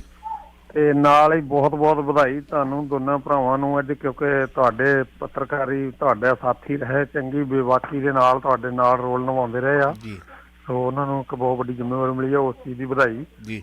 ਤੇ ਨਾਲ ਮੇਰਾ ਹਾਂਜੀ, ਥੈਂਕ ਯੂ ਵੈਰੀ ਮਚ। ਨਾਲ ਪਰ ਇੱਕ ਇਹ ਸਵਾਲ ਆ ਛੋਟਾ ਜਿਹਾ, ਪਰ ਜਿਹੜੀ ਇਸ ਚੋਣ ਨੂੰ ਆਪਾਂ ਇਹ ਕਿੱਦਾਂ ਕਹਾਂਗੇ ਵੀ ਇਹ ਇਹਨਾਂ ਦੇ ਆਧਾਰ ਤੇ, ਕਿਸ ਆਧਾਰ ਤੇ ਹੋਈ ਆ, ਕਿ ਜਾਂ ਉਹਨਾਂ ਦੀ ਲਿਹਾਜ਼ ਸੀ ਉਹਨਾਂ ਦੇ ਨਾਲ, ਉਸ ਆਧਾਰ ਤੇ ਜ਼ਿਆਦਾ ਕਹਿ ਦਈਏ ਕਿੱਦਾਂ ਹੋਈ? ਵੀ ਤਾਂ ਹੁਣ ਤੁਸੀਂ ਪਾਰਟੀ ਵਾਲੇ ਹੋ, ਤੁਸੀਂ ਦੱਸ ਸਕਦੇ ਹੋ। ਨਹੀਂ, ਅੱਜ ਪਾਰਟੀ ਦੀ ਗੱਲ ਨਾ ਕਰੋ, ਅੱਜ ਮੈਂ ਤੁਹਾਡੇ ਕੰਨੀ ਪੁੱਛ ਰਿਹਾ ਕਿ ਤੁਹਾਡੇ ਭਾਈਚਾਰੇ ਚੋਂ। ਮੇਰੇ ਭਾਈਚਾਰੇ ਚੋਂ ਜੀ। ਫਿਰ ਤਾਂ ਇਹ ਆ, ਤੁਸੀਂ ਜੋ ਲਿਖਿਆ ਉਹ ਮੈਂ ਪੜ੍ਹ ਨਹੀਂ ਸਕਦਾ, ਜੋ ਤੁਸੀਂ ਕਮੈਂਟ ਕੀਤਾ ਆ। ਨਹੀਂ, ਮੇਰੇ ਵਾਲਾ ਕਮੈਂਟ ਤਾਂ ਚਲੋ ਉਹ ਤੁਸੀਂ ਛੱਡੋ, ਜੋ ਤੁਸੀਂ ਮੈਂ ਬਾਜ ਅੱਖ ਰੱਖਦਾ ਸਾਰਿਆਂ ਤੇ, ਮਤਲਬ ਕੋਸ਼ਿਸ਼ ਕਰਦਾ, ਜੋ ਤੁਸੀਂ ਲਿਖਿਆ ਇਹ ਫਿਰ ਲਿਹਾਜ਼ ਵਾਲੇ ਖਾਤੇ ਪਾ ਲਓ। ਚਲੋ ਫਿਰ ਠੀਕ ਹੈ। ਅੱਛਾ, ਲਿਹਾਜ਼ ਵਾਲੇ ਖਾਤੇ ਕੋ, ਅੱਛਾ ਇੱਕ ਮਿੰਟ ਜੀ, ਲਿਹਾਜ਼ ਵਾਲੇ ਖਾਤੇ ਵਿੱਚ ਬਲਤੇਜ ਪੰਨੂ ਕੋ ਪੈਣ ਵਾਲਾ ਪਹਿਲਾ ਪੱਤਰਕਾਰ ਨਹੀਂ ਹੋਊਗਾ। ਹਾਂ, NRI ਪੱਤਰਕਾਰ ਪਹਿਲਾਂ ਹੋ ਸਕਦਾ। ਲਿਹਾਜ਼ ਵਾਲੇ ਖਾਤੇ ਵਿੱਚ ਪਿਛਲੀਆਂ ਸਰਕਾਰਾਂ ਦੇ ਵਿੱਚ ਇੱਕ ਲਿਸਟ ਬਣਾ ਕੇ ਲਿਆਵਾਂਗੇ 2-4 ਦਿਨਾਂ ਤੱਕ, ਕਿਹੜਾ ਪਿਆ। ਨਹੀਂ ਚਾਵਲਾ ਸਾਹਿਬ ਦੇਖੋ ਮੈਨੂੰ ਬਹੁਤ ਖੁਸ਼ੀ ਦੀ ਗੱਲ ਆ, ਮੈਂ ਵੀ ਲਾਈਕ ਕਰਦਾ ਇਹੋ ਜਿਹੇ ਬੰਦੇ ਨੂੰ। ਅੱਛਾ ਚਲੋ ਇਹ ਦੱਸੋ ਕਿ ਗੱਲ ਕਰਦੇ ਆ, ਪਰ ਮੈਂ ਜਸਟ ਤਾਂ ਪੁੱਛਿਆ। ਚਲੋ ਮਾਮੂ ਜੀ ਹੁਣ ਸਵਾਲ ਮੇਰਾ, ਮੈਂ ਤਾਂ ਕਹਿਤਾ ਲਿਹਾਜ਼ ਵਾਲੇ ਖਾਤੇ ਪੈ ਗਿਆ ਮੇਰਾ। ਕੋਈ ਬਲਤੇਜ ਨਾਲ ਮੈਨੂੰ ਗੱਲ ਸੁਣੋ, ਇੱਕ ਹੋਰ ਸੁਣ ਲਓ, ਇੱਕ ਹੋਰ ਸੁਣ ਲਓ। ਕਰਦਾ ਜਿਹੜਾ ਤੁਸੀਂ ਇਹ ਬਹੁਤ ਵੱਡਾ ਜਿਗਰੇ ਦੇ ਨਾਲ ਮੇਰਾ ਆਨਸਰ ਦਿੱਤਾ, ਮੈਂ ਕਹਿੰਦਾ ਜੀ ਹੋਰ ਸੁਣ ਲਓ। ਮੈਂ ਆਪਣੇ ਲੋ ਕਹਿੰਦਾ, ਤੁਸੀਂ ਮੈਨੂੰ ਜਵਾਬ ਦਿੱਤਾ ਨਾ, ਮੇਰੇ ਕੋਲ ਪੁੱਛਿਆ। ਇਹ ਸੁਣ ਲਓ ਕਿ 3 ਸਾਲ 4 ਸਾਲ ਤੋਂ ਬਾਅਦ ਪਹਿਲੀ ਵਾਰੀ ਬਲਤੇਜ ਪੰਨੂ ਦੀ ਇਸ ਰੇਡੀਓ ਤੇ ਗੱਲ ਹੋ ਰਹੀ ਹੈ, ਤੇ ਮੇਰੀ 4 ਸਾਲ ਹੋ ਗਏ ਗੱਲ ਵੀ ਨਹੀਂ ਹੋਈ ਉਹਨਾਂ ਨਾਲ। ਜੀ ਠੀਕ ਹੈ, ਦੋਸਤ ਹੈ, ਉੱਥੇ ਹੀ ਦੋਸਤ ਹੈ। ਕੀਦਾ ਸਾਹਿਬ ਨੇ ਕਿਹਾ ਹੋ ਸਕਦਾ ਉਹਨਾਂ ਨੂੰ ਕੋਈ ਨੇ ਗਲਤ ਇਨਫੋਰਮੇਸ਼ਨ ਦਿੱਤੀ ਹੋਵੇ ਮੇਰੇ ਬਾਰੇ, ਜਾਂ ਕਿ ਮੈਂ ਗਲਤ ਕੋਈ ਲਫ਼ਜ਼ ਬੋਲਿਆ ਹੋਵੇ, ਸ਼ਾਇਦ ਦੇਣ ਵਾਲੇ ਦਿੰਦੇ ਆ। ਪਰ ਹੁਣ ਤਾਂ ਮੈਂ ਕਹਿੰਦਾ ਥੈਂਕਸ ਗੋਡ, ਮੈਂ ਹੱਥ ਜੋੜਦਾ ਕਿ ਆ ਪ੍ਰੋਗਰਾਮ ਕਿਸੇ ਨੂੰ ਕਢਾਉਣ ਦੀ ਲੋੜ ਨਹੀਂ ਪੈਣੀ। ਨਾਲ ਟੈਲੀਵਿਜ਼ਨ ਚੱਲਦਾ ਪਿਆ, YouTube ਤੇ Facebook ਤੇ ਵੀ ਚੱਲਦਾ ਪਿਆ, ਹਰ ਬੰਦਾ ਦੁਬਾਰਾ ਰਿਪੀਟ ਹੋ ਜਾਣਾ। ਇੱਥੇ ਕਿਹੜੀ ਕੱਟ ਵੱਢ ਹੋਣੀ ਆ, ਦੇਖਿਆ ਜਾਣਾ। ਅਗਲੇ ਨੂੰ ਸੁਣਨ ਵਾਲੇ ਨੂੰ ਵੀ ਦੁੱਧ ਦਾ ਦੁੱਧ, ਪਾਣੀ ਦਾ ਪਾਣੀ ਪਤਾ ਲੱਗ ਜਾਣਾ। ਅੱਛਾ ਹੁਣ ਮੇਰਾ ਕੁਐਸਚਨ, ਅਨਮੋਲ ਗਗਨ ਮਾਨ ਕਿਹੜੇ ਖਾਤੇ 'ਚ ਆਈ ਆ, ਤੇ ਜਿਹੜਾ ਮਹਿਕਮਾ ਦਿੱਤਾ ਜੇ ਤੁਸੀਂ, ਉਹ ਕੀ ਸੋਚ ਕੇ ਦਿੱਤਾ ਜੇ? ਨਹੀਂ ਦੇਖੋ, ਮੈਂ ਤੁਹਾਨੂੰ ਜਿਹੜਾ ਆਮ ਆਦਮੀ ਪਾਰਟੀ ਜਿਹੜਾ ਨਹੀਂ ਹੁਣ ਮੇਰੇ ਵਾਂਗੂ ਜਵਾਬ ਦਿਓ ਫਿਰ, ਜਿੱਦਾਂ ਮੈਂ ਦਿੱਤਾ ਜਵਾਬ ਦੇ ਰਿਹਾ। ਦੇਖੋ ਮੈਂ ਤੁਹਾਡੇ ਵਾਂਗ ਜਵਾਬ ਦੇ ਰਿਹਾ, ਬਿਲਕੁਲ ਬੇਨਤੜਕੋ ਕੇ ਜਵਾਬ ਦੇ ਰਿਹਾ। ਦੇਖੋ ਆਮ ਆਦਮੀ ਪਾਰਟੀ ਦੇ ਤਕਰੀਬਨ ਸਾਰੇ ਨਵੇਂ ਆ, ਠੀਕ ਹੈ। ਕੁਛ ਜਿਹੜਾ ਬਾਕੀ ਦੇਖੋ ਪਾਰਟੀ ਨੇ ਆਪਦੇ ਤੌਰ ਤੇ ਦੇਖਣਾ ਦਾ, ਪਰ ਉਸ ਜਦੋਂ ਦੀ ਉਹ ਬੇਟੀ ਇਸ ਸਿਆਸਤ ਦੇ ਵਿੱਚ ਆਈ ਆ, ਉਹ ਕਿਸ ਲਹਿਜੇ ਨਾਲ ਆਈ ਆ, ਉਹਦੀ ਗੱਲਬਾਤ ਕਿਸ ਤਰ੍ਹਾਂ ਸੀ। ਜਿੱਦਾਂ ਅੱਜ ਆਪਾਂ ਭਗਵੰਤ ਮਾਨ ਸਾਹਿਬ ਦੀ ਜਿਹੜੀ ਕਮੇਡੀ ਸੀ, ਆਪਾਂ ਉਹਨੂੰ ਹਮੇਸ਼ਾ ਸਲਾਹਿਆ ਵੀ ਉਹਨੇ ਹਮੇਸ਼ਾ ਪਰਦੇ ਫੋਲਿਆ ਸਰਕਾਰਾਂ ਦੇ ਉੱਤੇ। ਇਸੇ ਤਰ੍ਹਾਂ ਉਸ ਬੇਟੀ ਨੇ ਵੀ ਨਧੜਕ ਹੋ ਕੇ ਗਾਇਆ। ਜਦੋਂ ਇਹ ਆਪਣੇ ਇਹਦੇ ਇੱਧਰ ਆਏ ਆ ਨਾ, ਉਹਨਾਂ ਦੀ ਵਰਡਿੰਗ ਸੁਣ ਲਓ ਕੀ ਸੀ ਚਾਵਲਾ ਸਾਹਿਬ। ਉਹਨਾਂ ਨੇ ਇਹ ਗੱਲ ਕਹੀ ਸੀ, ਮੈਂ ਸਭ ਤੋਂ ਪਹਿਲਾਂ ਸਾਡੀ ਆਪਦੀ ਮੀਟਿੰਗ ਹੋਈ ਸੀ ਤੇ ਉਦੋਂ ਬਾਅਦ ਅਸੀਂ ਉਹਨੂੰ ਸ਼ਾਮਲ ਕਰਾਉਣ ਵਾਲੇ ਹਾਂ, ਤੇ ਇੱਕ ਮੈਂ ਵੀ ਉਹਨਾਂ ਵਿੱਚੋਂ ਇੱਕ ਹਾਂ। ਔਰ ਉਹਨੇ ਇੱਕੋ ਗੱਲ ਕਹੀ ਜੀ, ਜਦੋਂ ਉਹਦੇ ਪੇਰੈਂਟਸ ਨੇ ਇਹ ਗੱਲ ਕਹੀ ਵੀ ਬੇਟੇ ਤੂੰ ਇੰਨਾ ਸੋਹਣਾ ਕੈਰੀਅਰ ਆ, ਦੂਸਰੀ ਗੱਲ ਇਹ ਬਹੁਤਾ ਵਧੀਆ ਇਹ ਵੀ ਡਿਪਾਰਟਮੈਂਟ ਨਹੀਂ ਤੇ ਤੇਰਾ ਨਾਲੇ ਵਿਆਹ ਦਾ ਟਾਈਮ ਆ, ਅਸੀਂ ਤਾਂ ਤੇਰਾ ਵਿਆਹ ਕਰਨਾ। ਉਹਨੇ ਇੱਕੋ ਹੀ ਵਰਡਿੰਗ ਕਹੀ ਜੀ, ਕਹਿੰਦੀ ਡੈਡ ਵੀ ਮੈਨੂੰ ਅੱਜ ਇੱਕ ਆਮ ਆਦਮੀ ਪਾਰਟੀ ਚੰਗੀ ਪਾਰਟੀ ਆਈ ਆ, ਸੇਵਾ ਕਰਨ ਦਾ ਮੌਕਾ ਮਿਲ ਰਿਹਾ। ਭਗਤ ਸਿੰਘ 23 ਸਾਲ ਦੀ ਉਮਰ ਦੇ ਵਿੱਚ ਦੇਸ਼ ਲਈ ਬਾਰ ਗਿਆ ਕੁਰਬਾਨੀ, ਮੈਂ ਤਾਂ 32 ਸਾਲ ਦੀ ਹੋ ਚੱਲੀ, ਮੈਨੂੰ ਕਿਉਂ ਨਹੀਂ ਯੋਗਦਾਨ ਪਾ ਸਕਦੀ? ਮੈਂ ਪਹਿਲਾਂ ਇੱਧਰ ਯੋਗਦਾਨ ਪਾਉਣਾ, ਮੈਂ ਫਿਰ ਦੇਖੂੰਗੀ ਜਿਹੜਾ ਕੁਛ ਹੋਊਗਾ ਮੇਰੇ ਤੋਂ, ਮੈਂ ਵਿਆਹ ਕਰਾਉਣਾ ਜਾਂ ਕੀ ਕਰਨਾ। ਮਤਲਬ ਉਸ ਚੀਜ਼ ਦੀ ਦਾਤ ਔਰ ਪਾਰਟੀ ਦੇ ਨਾਲ ਵਫਾਦਾਰੀ ਨਾਲ ਚੱਲਣਾ, ਔਰ ਉਸ ਦੇ ਦੂਰ ਦੇ ਬਾਕੀ ਉਦੋਂ ਵੱਡੇ ਜਿਹੜੇ ਪੜ੍ਹੇ ਲਿਖੇ ਜਿਹੜੇ ਉਦੋਂ ਵੱਡੇ ਕੱਦਕਾਰ ਵਾਲੇ ਐਕਸਪੀਰੀਅੰਸ ਹੋਲਡਰ ਜਿਹੜੇ ਨੇ, ਉਹਨਾਂ ਨੂੰ ਖੁੱਡੇ ਲਾਤਾ ਜੀ। ਮੈਂ 100% ਇਸ ਗੱਲ ਨਾਲ ਸਹਿਮਤ ਆ ਵੀ ਡਿਜ਼ਰਵ ਕਰਦੇ ਲੋਕਾਂ ਨੂੰ ਕਦੇ ਵੀ ਅੱਖੋਂ ਪਰੋਖੇ ਨਹੀਂ ਕਰਨਾ ਚਾਹੀਦਾ। ਉਹਦੇ ਮੈਂ ਅੱਜ ਵੀ ਵਿਰੋਧ 'ਚ ਹਾਂ। ਬਿਲਕੁਲ ਇਹ ਪਾਰਟੀ ਤੋਂ ਸਾਨੂੰ ਬਹੁਤ ਵੱਡੀਆਂ ਆਸਾਂ ਨੇ, ਔਰ ਲੋਕਾਂ ਨੂੰ ਵੀ ਮੈਂ ਹਮੇਸ਼ਾ ਇਹੀ ਕਹਿੰਦਾ ਹੁੰਦਾ ਵੀ ਡਿਜ਼ਰਵ ਕਰਦੇ ਬੰਦਿਆਂ ਨੂੰ ਜਦੋਂ ਤੱਕ ਨਹੀਂ ਚੁਣਦੇ, ਉਦੋਂ ਤੱਕ ਅਸੀਂ ਜਿਹੜਾ ਕੁਝ ਚਾਹੁੰਦੇ ਉਹ ਨਹੀਂ ਹੋ ਸਕਦਾ। ਚਲੋ ਮੈਂ ਅੱਜ ਵੀ ਕਹਿ ਇਹਦਾ ਸਾਹਿਬ ਭਾਵੇਂ ਸੋ ਜੀ ਚਾਵਲਾ ਸਾਹਿਬ, ਇਹ ਪਹਿਲੀ ਗੱਲ ਬਲਤੇਜ ਪੰਨੂ ਇੱਕ ਲੋਕ ਪੱਖ ਦਾ ਪੱਤਰਕਾਰ ਰਿਹਾ। ਉਹਨੇ ਕੁਛ ਗੱਲਾਂ ਉਦੋਂ ਵੀ ਗਲਤੀ ਹੋਈ, ਉਹਨਾਂ ਨੇ ਲੋਕ ਪੱਖ ਦਾ ਪੱਤਰਕਾਰ ਰਿਹਾ। ਉਸ ਨੂੰ ਉਸ ਪੱਤਰਕਾਰੀ ਦਾ ਇਨਾਮ ਦਿੱਤਾ ਗਿਆ ਆਮ ਆਦਮੀ ਪਾਰਟੀ ਵੱਲੋਂ, ਭਾਵੇਂ ਨਹੀਂ ਕਿਸੇ ਕੋਈ ਰੈਫਰੈਂਸ ਜਾਂ ਕੁਛ ਹੋਰ ਆ ਜਾਂ ਨਹੀਂ ਕਰ ਸਕਦੇ। ਮੈਂ ਇਹ ਗੱਲ ਨੂੰ ਇੱਥੇ ਖੜੀ ਕਰਦਾ ਕਿ ਅੱਛਾ ਪੱਤਰਕਾਰ ਹੈਗਾ ਪੰਨੂ, ਉਹਨੂੰ ਉਸ ਗੱਲ ਦਾ ਰਾਹ ਮਿਲਿਆ, ਲੋਕਾਂ ਦੇ ਮੁੱਦਿਆਂ ਦੇ ਪ੍ਰਤੀ ਉਹ ਸੁਚੇਤ ਆ। ਸ਼ਾਇਦ ਲੋਕ ਮੁੱਦੇ ਚੁੱਕਣ ਦੇ ਵਾਸਤੇ, ਲੋਕ ਮੁੱਦੇ ਨੂੰ ਹੱਲ ਕਰਨ ਵਾਸਤੇ ਆਮ ਆਦਮੀ ਪਾਰਟੀ ਸਰਕਾਰ ਨੇ ਉਹਨਾਂ ਦਾ ਸਹਾਰਾ ਲਿਆ ਵੀ ਸ਼ਾਇਦ ਉਹ ਵਧੀਆ ਕੰਮ ਕਰ ਸਕਣਗੇ। ਮਸਲਾ ਸਿਰਫ ਇੰਨਾ ਗਾ ਚਾਵਲਾ ਜੀ। ਦੋਵਾਂ ਦਾ ਜਵਾਬ ਵੱਖੋ ਵੱਖਰਾ ਜੀ। ਬਿਲਕੁਲ। ਨਾਲੇ ਨਹੀਂ, ਮੈਂ ਕੀਦਾ ਸਾਹਿਬ ਨੂੰ ਵੀ ਇਹ ਗੱਲ ਕਲੀਅਰ ਕਰ ਦਿੰਦਾ। ਦੇਖੋ ਆਮ ਆਦਮੀ ਪਾਰਟੀ ਨੇ ਦੇਖੋ ਭਗਵੰਤ ਮਾਨ ਸਾਹਿਬ ਨੇ ਜ਼ਰੂਰ ਉਹਨਾਂ ਦਾ ਆਸਰਾ ਤੱਕਿਆ ਔਰ ਆਪਦੇ ਨੇੜੇ ਹੋ ਕੇ ਦੇਖਿਆ ਸੀ। ਹਾਲਾਂਕਿ ਉਹਨਾਂ ਦਾ ਦਿੱਲੀ ਵਾਲਿਆਂ ਨੂੰ ਜਾਂ ਪਾਰਟੀ ਨੂੰ ਕੋਈ ਬਹੁਤਾ ਨਹੀਂ ਸੀ ਪਤਾ, ਸਿਰਫ ਉਹ ਭਗਵੰਤ ਸਾਹਿਬ ਦੇ ਜਰੀਏ ਆਇਆ। ਪਰ ਹਾਂ, ਉਹਨਾਂ ਦੇ ਵਿੱਚ ਇਹ ਕਾਬਲੀਅਤ ਹੈਗੀ ਆ, ਬਟ ਜੇ ਕਾਬਲੀਅਤ ਆਪਾਂ ਜੇ ਉਹ ਨਹੀਂ ਅੱਛਾ ਗੱਲ ਸੁਣੋ, ਅਧੂਰੀ ਜਾਣਕਾਰੀ ਹੈ ਤੁਹਾਡੇ ਕੋਲ। ਜਦੋਂ ਮਨਪ੍ਰੀਤ ਬਾਦਲ ਤੇ ਭਗਵੰਤ ਮਾਨ ਇੱਥੇ ਆਏ ਸੀ, ਉਦੋਂ ਇੱਥੇ ਲੀਡ ਕਿਹਨੇ ਲਈ ਸੀ ਸਭ ਤੋਂ ਵੱਡੀ? ਤੁਸੀਂ ਸਾਰਾ ਚਾਨਣਾ ਪਾ ਦਿਓ ਜੀ। ਮੈਂ ਹਰਸ਼ੀ ਸੈਂਟਰ ਦੇ ਵਿੱਚ ਤਿਲ ਸੁੱਟਣ ਨੂੰ ਜਗ੍ਹਾ ਨਹੀਂ ਸੀ ਤੇ ਉਹ ਬਲਤੇਜ ਪੰਨੂ ਨੂੰ ਕ੍ਰੈਡਿਟ ਜਾਂਦਾ। ਠੀਕ ਹੈ ਜੀ, ਬਿਲਕੁਲ। ਮੈਂ ਤੁਹਾਨੂੰ ਉਹੀ ਚੀਜ਼ ਦੇਖੋ ਦੱਸਣ ਲੱਗਾ। ਅਸੀਂ ਹੁਣ ਬਾਬੇ, ਮੈਂ ਦਾੜੀ ਰੰਗ ਕੇ ਬੈਠਾ, ਮੈਂ ਜੇ ਦਾੜੀ ਨਾ ਰੰਗਾ ਤੇ ਬਾਬਾ ਚਿੱਟਾ ਐਨ ਕੁੱਕੜ, ਤੇ ਮੈਂ ਕਿ ਤੁਹਾਨੂੰ ਲੁਕਾਉਂਦਾ ਨਹੀਂ। ਬਲਤੇਜ ਪੰਨੂ, ਮੈਂ ਕਹਿੰਦਾ 4 ਸਾਲ ਹੋ ਗਏ ਮੇਰੀ ਗੱਲ ਨਹੀਂ ਹੋਈ, ਪਰ ਇਹ ਨਹੀਂ ਕਿ ਉਹਨੂੰ ਡਿਨਾਈ ਕਰ ਦਈਏ। ਹਰਸ਼ੀ ਸੈਂਟਰ ਦੇ ਵਿੱਚ ਜਦੋਂ ਭਗਵੰਤ ਮਾਨ ਆਇਆ ਸੀ ਤੇ ਨਾਲ ਆਇਆ ਸੀ ਮਨਪ੍ਰੀਤ ਬਾਦਲ, ਜਦੋਂ ਲੈ ਕੇ ਆਇਆ ਸੀ ਮਨਪ੍ਰੀਤ ਬਾਦਲ ਆਇਆ ਸੀ, ਤੇ ਤੇਲ ਸੁੱਟਣ ਨੂੰ ਜਗ੍ਹਾ ਨਹੀਂ ਸੀ ਇੱਥੇ, ਤੇ ਉਹ credit goes to Baltej Pannu. ਮੈਂ ਇਹ ਗੱਲ ਨਹੀਂ ਕਹਿੰਦਾ, ਮੈਂ ਹਮੇਸ਼ਾ ਕਹਿੰਦਾ ਅੱਜ ਦਾ ਥੋੜੀ ਲੱਗਾ ਹੋਇਆ। ਪਰ ਦੇਖੋ ਸਿਲੈਕਸ਼ਨ ਜੇ ਆਪਾਂ ਕਹੀਏ ਵੀ ਲੋਕਾਂ ਨੂੰ ਪੁੱਛਦੇ ਆ ਉਹਨਾਂ ਨੇ ਸਾਰਿਆਂ ਤੋਂ ਅਪਲਾਈ ਕਰਵਾਇਆ ਫਿਰ ਸਿਲੈਕਸ਼ਨ ਹੋਈ ਆ, ਦੈਟ ਮੀਨਿੰਗ ਮੈਂ ਕਹਿਣਾ ਵੀ ਨਹੀਂ, ਭਗਵੰਤ ਮਾਨ ਸਾਹਿਬ ਨੇ ਆਪਦਾ ਡਾਇਰੈਕਟਲੀ ਉਹਨਾਂ ਨੂੰ ਚੁਣਿਆ, ਉਹਨਾਂ ਦੇ ਨਾਲ ਦਾ ਸਾਥੀ ਆ। ਪਰ ਮੈਂ ਫਿਰ ਵੀ ਇਹ ਨਹੀਂ ਕਹਿੰਦਾ ਵੀ ਉਹ ਮਾੜੇ ਆ, ਉਹ ਹੀ ਇਜ਼ ਦਾ ਗੁੱਡ, ਬਹੁਤ ਉਮੀਦਾਂ ਨੇ ਉਹਨਾਂ ਤੋਂ। ਚੰਗਾ ਹੀ ਕਰੂਗਾ ਜੀ, ਮਿਹਰਬਾਨੀ। ਹਾਂ, ਸੋ ਵਾਹਿਗੁਰੂ ਤੋਂ ਅਸੀਂ ਤਾਂ ਇਹੀ ਉਹਨਾਂ ਲਈ ਸ਼ੁਭ ਕਾਮਨਾਵਾਂ ਕਰਦੇ ਹਾਂ ਵੀ ਬਹੁਤ ਚੰਗਾ ਕਰਨ ਦੀਆਂ ਉਮੀਦਾਂ ਲੋਕਾਂ। ਮਿਹਰਬਾਨੀ ਜੀ, ਥੈਂਕ ਯੂ ਮਾਮੂ ਜੀ, ਥੈਂਕ ਯੂ। ਇਸ ਤੋਂ ਪਹਿਲਾਂ ਕਿ ਮੈਂ ਅਗਲੀ ਕਾਲ ਤੇ ਜਾਵਾਂ, ਦੋ ਸਵਾਲ ਬੜੇ ਅਹਿਮ ਨੇ। ਦੋ ਸੰਵਿਧਾਨਾਂ ਦੇ ਮਾਮਲੇ ਵਿੱਚ ਦਲਜੀਤ ਸਿੰਘ ਚੀਮਾ ਹੁਸ਼ਿਆਰਪੁਰ ਅਦਾਲਤ ਵਿੱਚ ਪੇਸ਼, ਕੀ ਕਹਿਣਾ ਚਾਹੋ? ਦਲਜੀਤ ਸਿੰਘ ਚੀਮਾ ਗਏ ਨੇ, ਪ੍ਰਕਾਸ਼ ਸਿੰਘ ਬਾਦਲ ਨੂੰ ਛੋਟ ਮਿਲੀ ਹੈ ਪੇਸ਼ੀ 'ਚ, ਸੁਖਬੀਰ ਬਾਦਲ ਸਿੰਘ ਇਸ ਵਾਰੀ ਨਹੀਂ ਆ ਸਕੇ, ਬੇਨਤੀ ਕੀਤੀ ਹੈ, ਕੋਈ ਉਹਨਾਂ ਦਾ ਪ੍ਰੋਬਲਮ ਸੀਗੀ ਤੇ ਦਲਜੀਤ ਚੀਮਾ ਪੇਸ਼ ਉੱਥੇ ਹੋਏ ਨਹੀਂ। ਮੈਂ ਕਿਹਾ 12 ਤਰੀਕ ਨੂੰ ਅਗਲੀ ਪੇਸ਼ੀ ਪਈ ਆ ਤੇ ਉਹ ਹੁਣ ਜਿਹੜਾ ਇਹ ਅਸਲ 'ਚ ਬੜਾ ਕਮਾਲ ਦਾ ਇਹ ਬਲਾਂਸਿੰਗ ਖੇੜੇ ਨੂੰ ਕਿਸ ਕੀਤਾ ਹੈ ਜੀ। ਤੇ ਦੋ ਸੰਵਿਧਾਨ ਵਰਤੇ ਨੇ, ਇੱਕ ਪੰਜਾਬੀ ਪਾਰਟੀ ਵਾਲਾ, ਇੱਕ ਦਾ ਸ਼੍ਰੋਮਣੀ ਅਕਾਲੀ ਦਲ ਧਰਮ ਨਿਰਪੱਖਤਾ ਵਾਲਾ, ਇੱਕ ਧਰਮ ਵਾਲਾ ਸੰਵਿਧਾਨ ਵਰਤੇ ਨੇ। ਦੋ ਸੰਵਿਧਾਨ ਵਰਤ ਕੇ ਇਹਨਾਂ ਨੇ ਇਲੈਕਸ਼ਨ ਕਮਿਸ਼ਨ ਨੂੰ ਦੋ ਬੇਵਕੂਫ ਬਣਾਉਣ ਦੇ ਦੋਸ਼ ਲੱਗੇ ਆ। ਉਹ ਕੇਸ ਨੂੰ ਫੇਸ ਕਰ ਰਹੇ ਆ ਸ਼੍ਰੋਮਣੀ ਅਕਾਲੀ ਦਲ। ਦੇਖੋ ਫੈਸਲਾ ਕੀ ਹੁੰਦਾ ਅੱਗੇ। ਪੇਸ਼ੀਆਂ ਲਗਾਤਾਰ ਚਾਵਲਾ ਸਾਹਿਬ ਪੈ ਰਹੀਆਂ ਨੇ। Voice of city 1320 AM Bhagwant Mann ਹੋਣਾ ਦਾ ਅਗਲਾ ਜਿਹੜਾ ਸਵਾਲ ਹੈ ਕਿ ਮੇਰੀ ਐਕਸ ਪਤਨੀ ਬਹੁਤ ਚੰਗੀ ਹੈ। ਮਾਨ ਨੇ ਕਿਹਾ ਕਿ ਮੈਂ ਕਮੇਡੀਅਨ ਨਹੀਂ। ਹਾਂ, ਕਮੇਡੀਅਨ ਨਹੀਂ ਮੈਂ ਸਟਾਰ, ਮੈਂ ਵਿਅੰਗ ਕਰਦਾ ਜੀ, ਵਿਅੰਗ ਮੇਰਾ ਕਰਨਾ ਕੰਮ ਹੈ। ਵਿਅੰਗ ਨਾਲ ਬਹੁਤ ਸਾਰੇ ਮੁੱਦੇ ਚੁੱਕੇ ਨੇ, ਬੜੇ ਵਧੀਆ ਮੁੱਦੇ ਚੁੱਕ ਕੇ ਮੈਂ ਕਮੇਡੀ ਜੇਕਰ ਵਿਅੰਗ ਕਰਦਾ ਮੈਂ ਤਾਂ ਮੇਰੇ ਕੋਲ 2 ਮਿੰਟ ਹੁੰਦੇ ਸੀਗੇ ਲੋਕ ਸਭਾ ਦੇ ਵਿੱਚ, ਮੈਂ 2 ਮਿੰਟਾਂ ਵਿੱਚ ਵਿਅੰਗ ਕਰਕੇ ਬਹੁਤ ਸਾਰੇ 2 ਘੰਟੇ ਦਾ ਕੰਮ ਕਰਦਾ ਸੀਗਾ ਮੈਂ। ਤੇ ਉਹ ਕਹਿੰਦਾ ਮੇਰੀ ਧਰਮ ਪਤਨੀ ਬਹੁਤ ਹੀ ਕਾਬਲ ਔਰਤ ਹੈਗੀ ਆ। ਕੋਈ ਸਰਕਮਸਟੈਂਸ ਚ ਇਹੋ ਜਿਹੇ ਬਣੇ ਤੇ ਮਤਲਬ ਕਿ ਅਸੀਂ ਅਲੱਗ ਹੋਏ ਤੇ ਮੇਰੇ ਦੋਵੇਂ ਬੱਚੇ ਮੇਰੀ ਧਰਮ ਪਤਨੀ ਨੇ ਬਹੁਤ ਕਾਬਲੀਅਤ ਨਾਲ ਪੜ੍ਹਾਏ ਆ, ਅੱਗੇ ਵੱਡੇ ਕੀਤੇ ਆ ਤੇ ਬੜੀ ਅੱਛੀ ਸਿੱਖਿਆ ਦਿੱਤੀ ਉਹਨਾਂ ਨੂੰ, ਦੋ ਬੱਚਿਆਂ ਨੂੰ। ਤੇ ਉਹ ਮੈਂ ਸਮਰਪਣ ਹੋ ਗਿਆ ਪੰਜਾਬ ਨੂੰ ਤੇ ਉਹ ਬੱਚਿਆਂ ਨੂੰ ਸਮਰਪਿਤ ਹੋ ਗਈ। ਤੇ ਜਦੋਂ ਸਾਡੀ ਗੱਲ ਹੁੰਦੀ ਹੈ, ਜਦੋਂ ਹੁਣ ਵੀ ਸਾਡੀ ਕਦੇ ਗੱਲ ਹੁੰਦੀ ਹੈ, ਮੈਂ ਜੀ ਜਦੋਂ ਕੋਈ ਲੋੜ ਹੁੰਦੀ ਹੈ ਮੇਰੇ ਤੱਕ ਉਹਨਾਂ ਨੂੰ, ਤਾਂ ਮੈਂ ਮਤਲਬ ਕਿ ਜੋ ਵੀ ਮੇਰੇ ਤੋਂ ਮੰਗਦੇ ਆ ਮੈਂ ਉਹਨਾਂ ਨੂੰ ਦਿੰਦਾ, ਲੋੜ ਪੂਰੀ ਕਰਦਾ।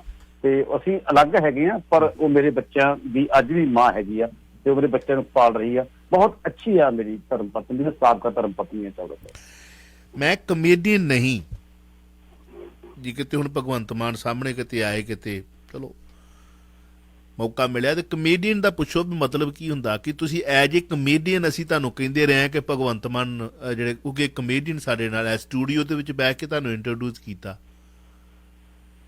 ਕਿ ਕਮੇਡੀਅਨ ਤਾਂ ਕਮੇਡੀਅਨ ਚਾਵਲਾ ਸਾਹਿਬ ਹੈਗੇ ਨੇ, ਉਹ ਤਾਂ ਉਹਨਾਂ ਨੇ ਗੱਲ ਆਖੀ ਆ ਸਰ, ਕੋਈ ਕਿਸੇ ਕਾਰਨ ਆਖੀ ਹੋਣੀ, ਫਿਰ ਉਹਨੇ ਕਮੇਡੀਅਨ ਦੀ ਤਾਰੀਫ ਵੀ ਕੀਤੀ ਆ। ਉਹਨਾਂ ਨੇ ਇਹ ਵੀ ਨਾਲ ਗੱਲ ਆਖੀ ਆ ਕਿ ਕਮੇਡੀ ਕਰਨਾ ਬਹੁਤ ਵੱਡਾ ਕੰਮ ਆ, ਕਿਸੇ ਨੂੰ ਹਸਾਉਣਾ ਬੜੀ ਵੱਡੀ ਗੱਲ ਆ। ਰਵਾਤਾ ਬੰਦਾ ਕੋਈ ਵੀ ਦਿੰਦਾ, ਬਹੁਤ ਬਹੁਤ ਸ਼ੁਕਰੀਆ। ਹਸਾਉਣਾ ਬੜੀ ਵੱਡੀ ਗੱਲ ਆ। ਇਹ ਕਹਿੰਦੇ ਉਹ ਬਹੁਤ ਬਹੁਤ ਥੈਂਕ ਯੂ ਜੀ। ਸਮਾਂ ਕਾਫੀ ਲੇਟ ਆਏ ਆਪਾਂ, ਅੱਜ ਸਮਾਂ ਵੀ ਕਾਫੀ ਹੋ ਗਿਆ। ਇੱਕ ਲਾਸਟ ਕਾਲਰ ਨੇ, ਮੈਂ ਉਹਨਾਂ ਨੂੰ ਨਾਰਾਜ਼ ਨਹੀਂ ਕਰਨਾ ਚਾਹੁੰਦਾ, ਕੁਝ ਕਹਿਣਾ ਚਾਹੁੰਦੇ ਹੋਣਗੇ। ਹੈਲੋ ਚਾਵਲਾ ਸਾਹਿਬ ਕੀ ਜੀ, ਸਤਿ ਸ੍ਰੀ ਅਕਾਲ। ਸਤਿ ਸ੍ਰੀ ਅਕਾਲ ਜੀ। ਹੁਣ ਤਾਂ ਤੁਸੀਂ ਥੋੜੀ ਗੱਲ ਕਰਤੀ ਹੈ, ਮੈਂ ਪੂਰੀ ਕਰ ਦਿੰਦਾ ਹੈ ਵੀ ਜਿਹੜੇ 2016 ਦੇ ਬੰਦੇ ਜਿੱਤੇ ਵੀ ਹੈ, ਉਹਦੇ ਪ੍ਰੋਫੈਸਰ ਬਜਿੰਦਰ ਵੀ ਹੈ, ਮਾਨੂਕੇ ਵੀ ਹੈ, ਬੁੱਧਰਾਮ ਵੀ ਹੈ, ਤੇ ਆਪਣੀ ਜਿਹੜੀ ਕੁੜੀ ਨਵੀਂ ਜਿੱਤੀ ਹੈ ਜਿਹੜਾ 2 ਬੜੇ ਬੜੇ ਥੰਮਾ ਲਾਏ ਹੈ, ਉਹਦਾ ਚਾਂਸ ਕਿਉਂ ਨਹੀਂ ਬਣਿਆ ਜੀ? ਹਾਂ, ਉਹ ਵੀ ਤਾਂ ਠੋਕਾ ਆਈ ਹੈ। ਸੋ ਮੈਂ ਕਿਸੇ ਖਿਲਾਫ ਨਹੀਂ ਬੋਲਦਾ, ਪਰ ਜਿਹੜੇ ਅਸਲੀਅਤ ਹੈ ਉਹ ਕਿਉਂ ਨਹੀਂ ਸਾਹਮਣੇ ਬੋਲਦੇ ਇਹ ਲੋਕ? ਉਹ ਕੌਣ ਕਹੂਗਾ? ਮੈਂ ਕਹੂੰਗਾ, ਤੁਸੀਂ ਕਹੋਗੇ, ਕੌਣ ਕਹੂਗਾ ਭਗਵਾਨ ਨੂੰ? ਇਹੀ ਤਾਂ ਸਵਾਲ ਕਰਤਾ ਜੀ। ਹਾਂ, ਮੈਂ ਉਹੀ ਕਿਹਾ, ਤੁਸੀਂ ਪਹਿਲਾਂ ਕਰਿਆ ਪਤੇਜ ਪੰਨੂ ਜਿਹੜਾ ਨੁਕਸਾਨ ਖਾਦਾ ਹੈ, ਜਿੰਨੇ ਤਕਲੀਫਾਂ ਕੱਟੀਆਂ ਉਹ ਪਤਾ ਕਿਸੇ ਨੂੰ? ਉਹ ਵੀ ਪੁੱਛੋ ਇਹਨਾਂ ਲੋਕਾਂ ਨੂੰ ਸਾਰਿਆਂ ਨੂੰ ਵੀ ਕਿੱਦਾਂ ਉਹ ਆਪਣੀ ਮਿਹਨਤ ਨਾਲ ਆਇਆ ਹੈ। ਉਹਦੀ ਮਿਹਨਤ ਦੀ ਕਦਰ ਪਈ ਨਹੀਂ, ਅਜੇ ਪੈਣੀ ਹੈ, ਉਹ ਪਤਾ ਲੱਗੂਗਾ ਹੁਣ। ਪਰ ਜਿਹੜੇ ਬੰਦੇ ਨੂੰ ਹੱਕ ਨਹੀਂ ਮਿਲਿਆ, ਇੱਕ ਇੰਨਾ ਹਜ਼ਾਰ ਦਾ ਇੱਕ MLA ਬਣਿਆ ਸਿਰਫ 90 ਤੋਂ, ਉਹਨੂੰ ਕਿਉਂ ਚਾਂਸ ਦਿੱਤਾ ਜਿਹਨੇ ਆਪਣਾ ਖਰਚ ਕਰਕੇ ਗਿਆ 2 ਵਾਰ? ਪਹਿਲੀ ਇਲੈਕਸ਼ਨ ਹਾਰਿਆ ਵਿਚਾਰਾ ਉਹ। ਸੋ ਇਹ ਗੱਲਾਂ ਬਹੁਤ ਹੈ, ਇਹ ਜੋ ਅਸਲੀਅਤ ਬੰਦਿਆਂ ਨੂੰ ਜਿਹੜੇ ਅਜੇ ਹੌਸਲਾ ਰੱਖੋ, ਅਜੇ 2-3 ਹੋਰ ਬਣਾਉਣੇ ਨੇ ਸ਼ਾਇਦ। ਕੋਈ ਨਹੀਂ ਸਾਹਿਬ, ਮੈਂ ਤਾਂ ਨਹੀਂ ਮੰਨਣਾ ਕਿ ਜਿਹੜੇ ਮਰਜ਼ੀ ਬਣਾ ਜਾਣ। ਕਿਦਾਂ ਸਾਹਿਬ ਕੀ ਕਹਿ ਰਹੇ ਹੋ? ਸ਼ੁਰੂਆਤ ਹੋਈ ਹੈ ਜੇ ਬਹੁਤ ਕੁਝ ਵੰਡਿਆ ਜਾਏਗਾ ਅੱਗੇ, ਅਜੇ ਬਹੁਤ ਕੁਝ ਤੇ ਨੌਂਗਾ ਪੈਣਾ ਅਜੇ, ਤੇ ਏਦਾਂ ਥੋੜੀ ਆ। ਅਜੇ ਤੇ ਟਾਈਮ ਵੇਖੋ। ਤਾਂ ਜੇ ਕਹਿੰਦਾ ਸੀਗਾ ਨਾ ਭਗਵੰਤ ਮਾਨ ਦਾ ਹੀ ਲਫ਼ਜ਼ ਵਾਹ ਕੇ ਅਜੇ 3 ਮਹੀਨੇ ਦੇ ਤੇ ਬੱਚੇ ਦੇ ਦੰਦ ਵੀ ਨਹੀਂ ਨਿਕਲਦੇ। ਹਾਂਜੀ, ਤੇ ਹੁਣ ਨਿਕਲ ਲੱਗੇ ਨਿੱਕੇ। ਵੌਇਸ ਆਫ ਸਿਟੀ 1320 ਰਿੜਨਾ ਸ਼ੁਰੂ ਹੋ ਗਿਆ ਬੱਚਾ ਤੇ ਦੰਦ ਵੀ ਨਿਕਲ ਆਉਣਗੇ। ਬਹੁਤ ਬਹੁਤ ਸ਼ੁਕਰੀਆ, thank you very much. Thank you Chawla sir, thank you sir. ਤੁਸੀਂ ਸੁਣ ਰਹੇ ਹੋ Chawla news network Toronto CNN Toronto.